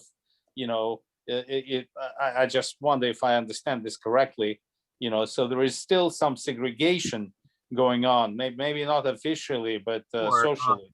Sure. Okay. So let's take you through the history. So between 1948 and 1966, the Arab Israelis lived in specific villages that were designated as Arab Israeli villages or cities by the Israeli government, and they were put under military control. Now, those Palestinians were still citizens of Israel, right? These Arabs were still citizens of Israel. Yeah. And so they were allowed to vote in elections, and there have been Arab Israelis in every single one of Israel's Knessets. Whether or not they've been part of the governing coalition is a different question, but there have always been. Now, from 1966 onward, the militarization of those cities ended. And so they're organized more or less like Israeli Jewish cities, but there are some land issues. Probably the most common one that's talked about is that Palestinian cities are demarcated with a certain area that they are supposed to. When I say Palestinian, I mean Palestinian cities in Israel, because using that to distinguish between other non-Jewish groups like Druze or Bedouin or whatever. So Palestinian cities in Israel are demarcated with a specific size that's based on the land that they control, and significant portions of Israeli land are held by the Jewish National Fund and other Jewish foundations, and so the Palestinian cities cannot grow into the areas controlled by the JNF, and there usually has to be, if they want to grow into those areas, there has to be a complicated land swap, like territory for like territory and compensation for the JNF, because JNF's covenants prevent non-Jews from living on those lands, and under Israeli law, that is a permissible covenant to have, a restrictive covenant barring Arab settlement on a certain piece of land. So that still exists. In terms of segregation, while Arab citizens of Israel can move around the state of Israel, most of them don't want to, because they believe that their fundamental claim to being indigenous people is that they live in the territory, the specific territory, the home, the neighborhood, the village that their families came from, right? Because if they move to another area, if they move to like downtown Tel Aviv, sure, they have the right to, but now they're just as deracinated as they would claim that the Jewish Israeli population is. Yeah, there is a social hostility they would encounter, right? Probably. There is some, but it's really much more about their own desire to maintain the. All right. I mean, I have a friend of mine who is Palestinian, lives in Tel Aviv, has dated everybody, is in tech, doesn't care, doesn't follow any of this stuff we talk about. So there is a population out there, like there is everywhere. Right, right. You know, but not significant. So that's the Israeli dream, how it's all going to be integrated eventually. No. What I would say is that's one of the Israelis' fundamental challenge in the 2020s now, right? Where we flattened the world digitally, where you just don't have the same, excuses, answers, reasons, decades that you've had forever, decades that, certain social or economic development is conditional and contingency because of X, Y, and Z. You don't have this, you don't have that. We haven't gotten completely to the flat earth when it comes to that, but we are very close. And the shift to helping that population, especially the youth population there, become full economic actors in Israel. But what about the West Bank? Do they have a path to migrate into the Israel proper? No. There's no.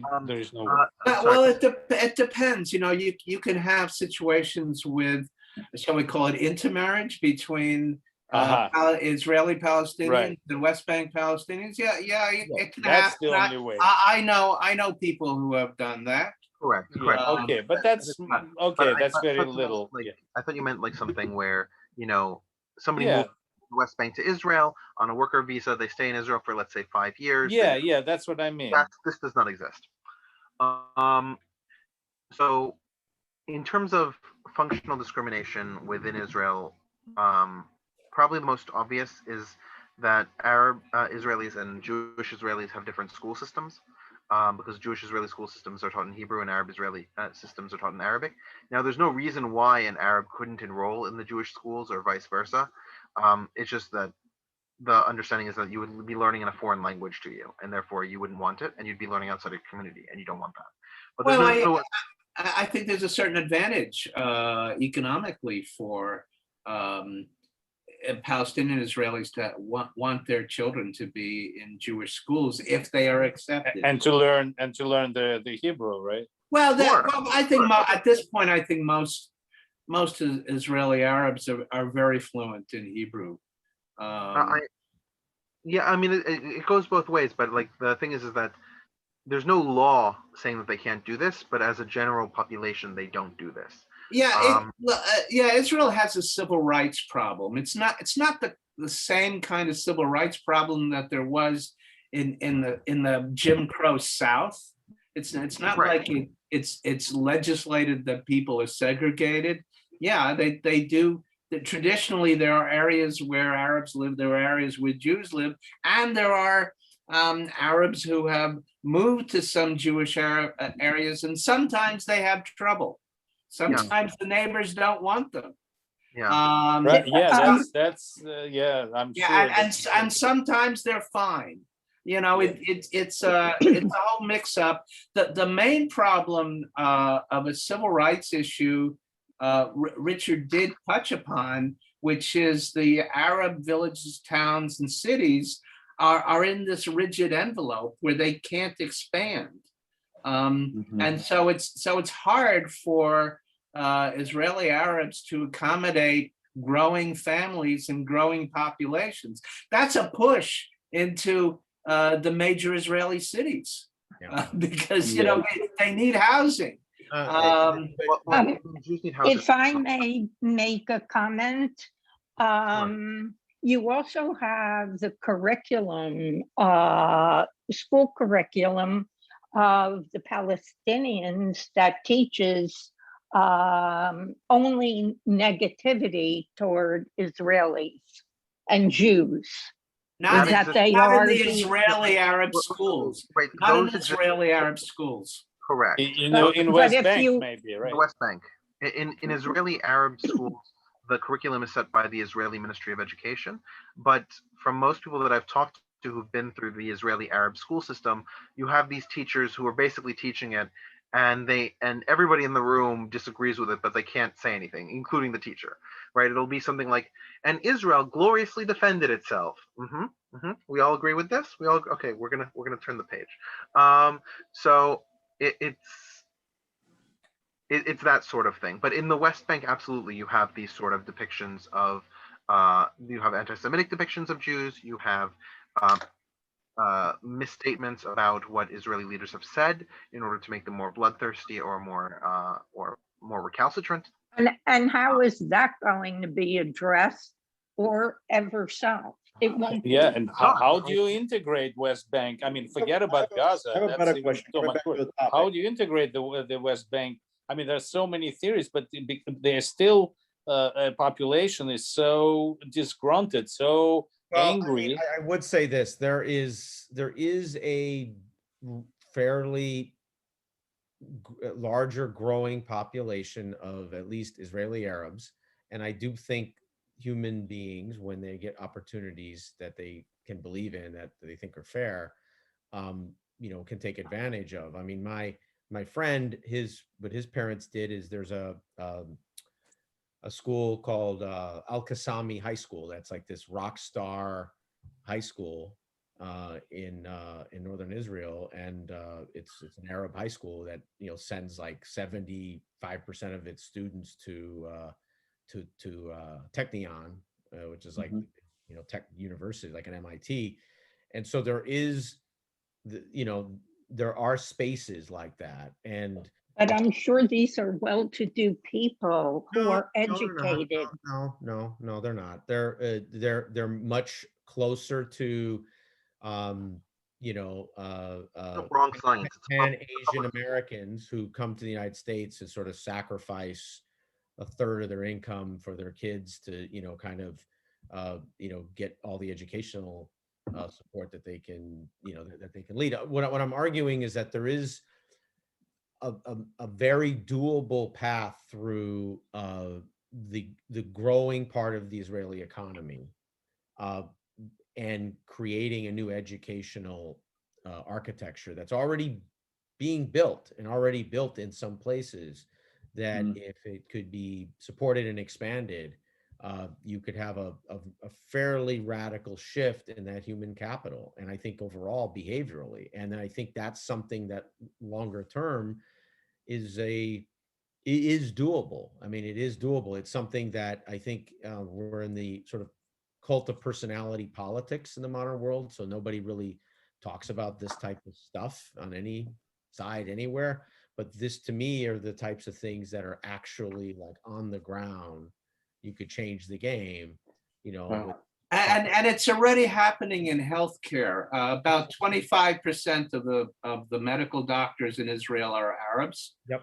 About 33% of the nurses and other auxiliary healthcare professionals are Arabs. Yep. And about 40% of the dentists. You know, so healthcare seems to be a niche where Israeli Arabs have found a way to move further into Israeli society. And they're also trying in the technical realm, of course. Yeah. And biopharma. I also think, and it's maybe it's not so obvious, that really education is the foundation for eventual partnerships and a respect for one another. I mean, I hear this refrain very often. I'm not sure how much, I mean, education works to a certain degree. I think what actually works a lot better, and you could see it in Palestine, in the Palestinian territories between 67 and 87, is that a lot of West Bank guest workers did work in Israel from 67 to 87 before the first Intifada.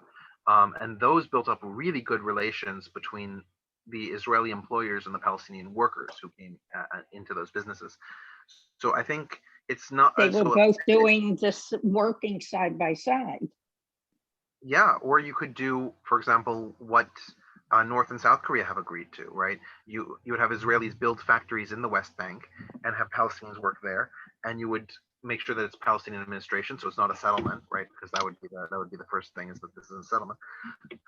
But if you build an economic relationship that can presage a real interpersonal relationship, because a lot of Palestinians, ever since the Oslo Accords, and especially in the Gaza Strip with the Hamas government, simply don't have personal relationships with the Jews like their parents did. And there's a noticeable change in the Palestinian populations that is more anti-Jewish than it was in previous generations. I think. Yeah, this was happening in the late 1990s. You know, it got stopped by the Intifada. Right.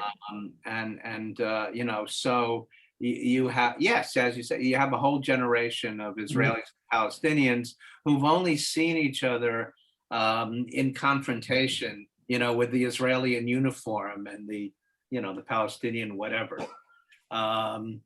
Whereas in the 1990s, in the late 1990s, not at all unusual for Israeli Jews to go to the West Bank to see their dentist, for example, or to go shopping.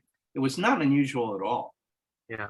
And I would say a couple of things. Mikhail has a question.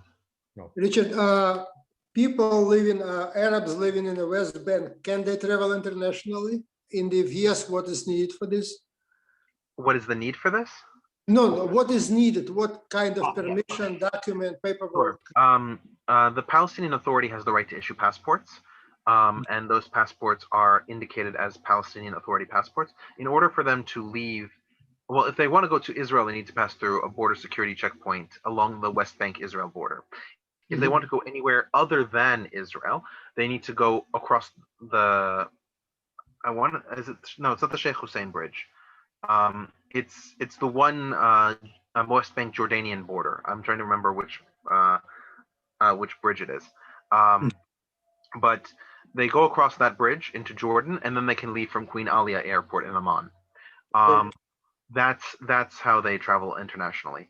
And like any other group of people, right? They need visas and their passport to travel to a variety of destinations.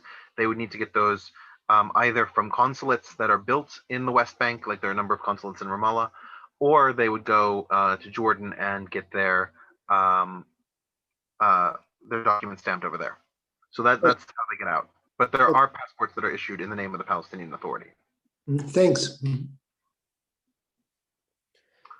A couple things to also realize is that Israeli education spending, is about the OECD average, so the top 30 countries. So it's close to 10,000 per student. The Arab Israeli is about half of that, but that they've in the last 5 years really implemented a larger program to try to shift that by basically adding 1,000 a year per student, and now they're trying to add another 1,000. So there is I really do think there's a longer term synthesis here that given Israelis' growth as an economy for 60 straight years, there is a path here in the development pattern that I think is pretty organic, and it's through education, and especially, you know, once you get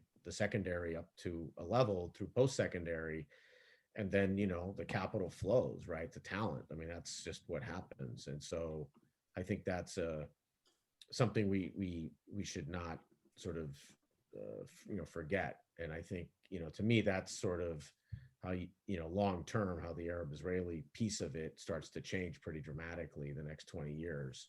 I think the Palestinian piece is far more challenging, obviously. Yeah. Also, I realized that I didn't answer the second half of Mikhail's question. If you're leaving Gaza, well, good luck to you. The most common way out of Gaza is illegally through the Rafah tunnels. If you want to travel legally out of Gaza, you have to have a really, really good reason. If you're traveling into Israel, there's the Erez crossing in the north. That's the only crossing that's still open, and open is a very you know, strong word for what it is. Like, I think fewer than 100 people pass through a week. And you would have a Palestinian Authority passport, which would be issued by Ramallah. So good luck getting that. And if you're trying to go anywhere but, then you need to cross the Rafah border with Egypt, which I think is actually a closed border at this point. Egyptian military controls it, and they don't let anybody out. So that would be, so from the Gaza side, you've been living in COVID 2020 pretty much since 1990. Sorry, so pretty much since 2007. Thanks.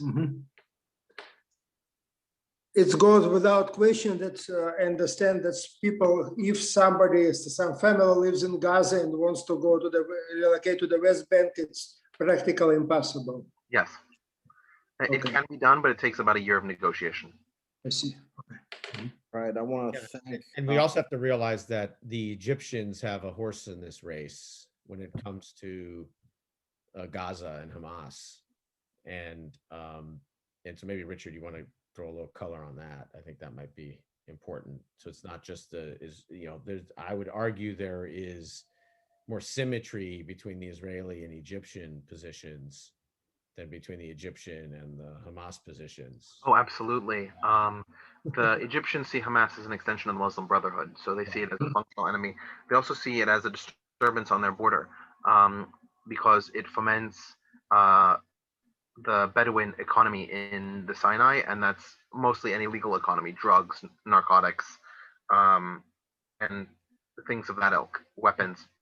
And you saw when the Muslim Brotherhood was briefly in charge of Egypt, what they did in terms of how they opened up to Gaza, you know, ultimately I think sealed the fate really of Gaza. Yep. All right, I think that should be where we close, unless there are further questions. No more questions. I want to thank you, Richard. No more questions. Yeah, it's wonderful, Richard, as always. Thank you, Michal. Thank you, Zach. And thank you so much. Yeah, Richard is going to present another one next week, same time, 4 o'clock on. Yeah, same time, same day. So Sunday next week. Thank you, Richard. Wonderful.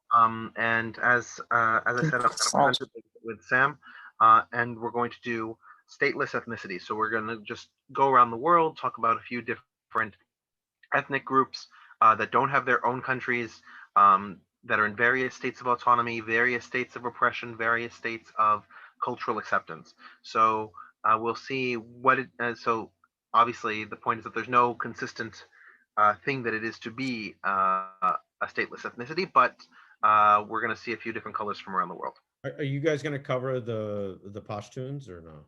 We're not going to cover the Pashtuns. Okay. What about Uyghurs? No? We're going to cover Uyghurs. No Uyghurs. Okay. That's good. And then next Saturday at 12, we continue on our ancient Africa.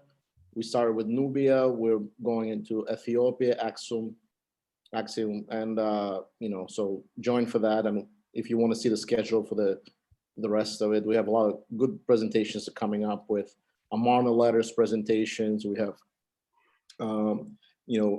Greek writing presentations. We have a lot of very good ones that's coming up. How Aristotle made its way to the Western world when it got lost from the Greeks. So it's going to be an interesting May, so to speak. So please join. Again, Richard, I appreciate it. Thank you so much, and see you guys next week. See everybody next week. All right, bye. Bye. Bye, guys.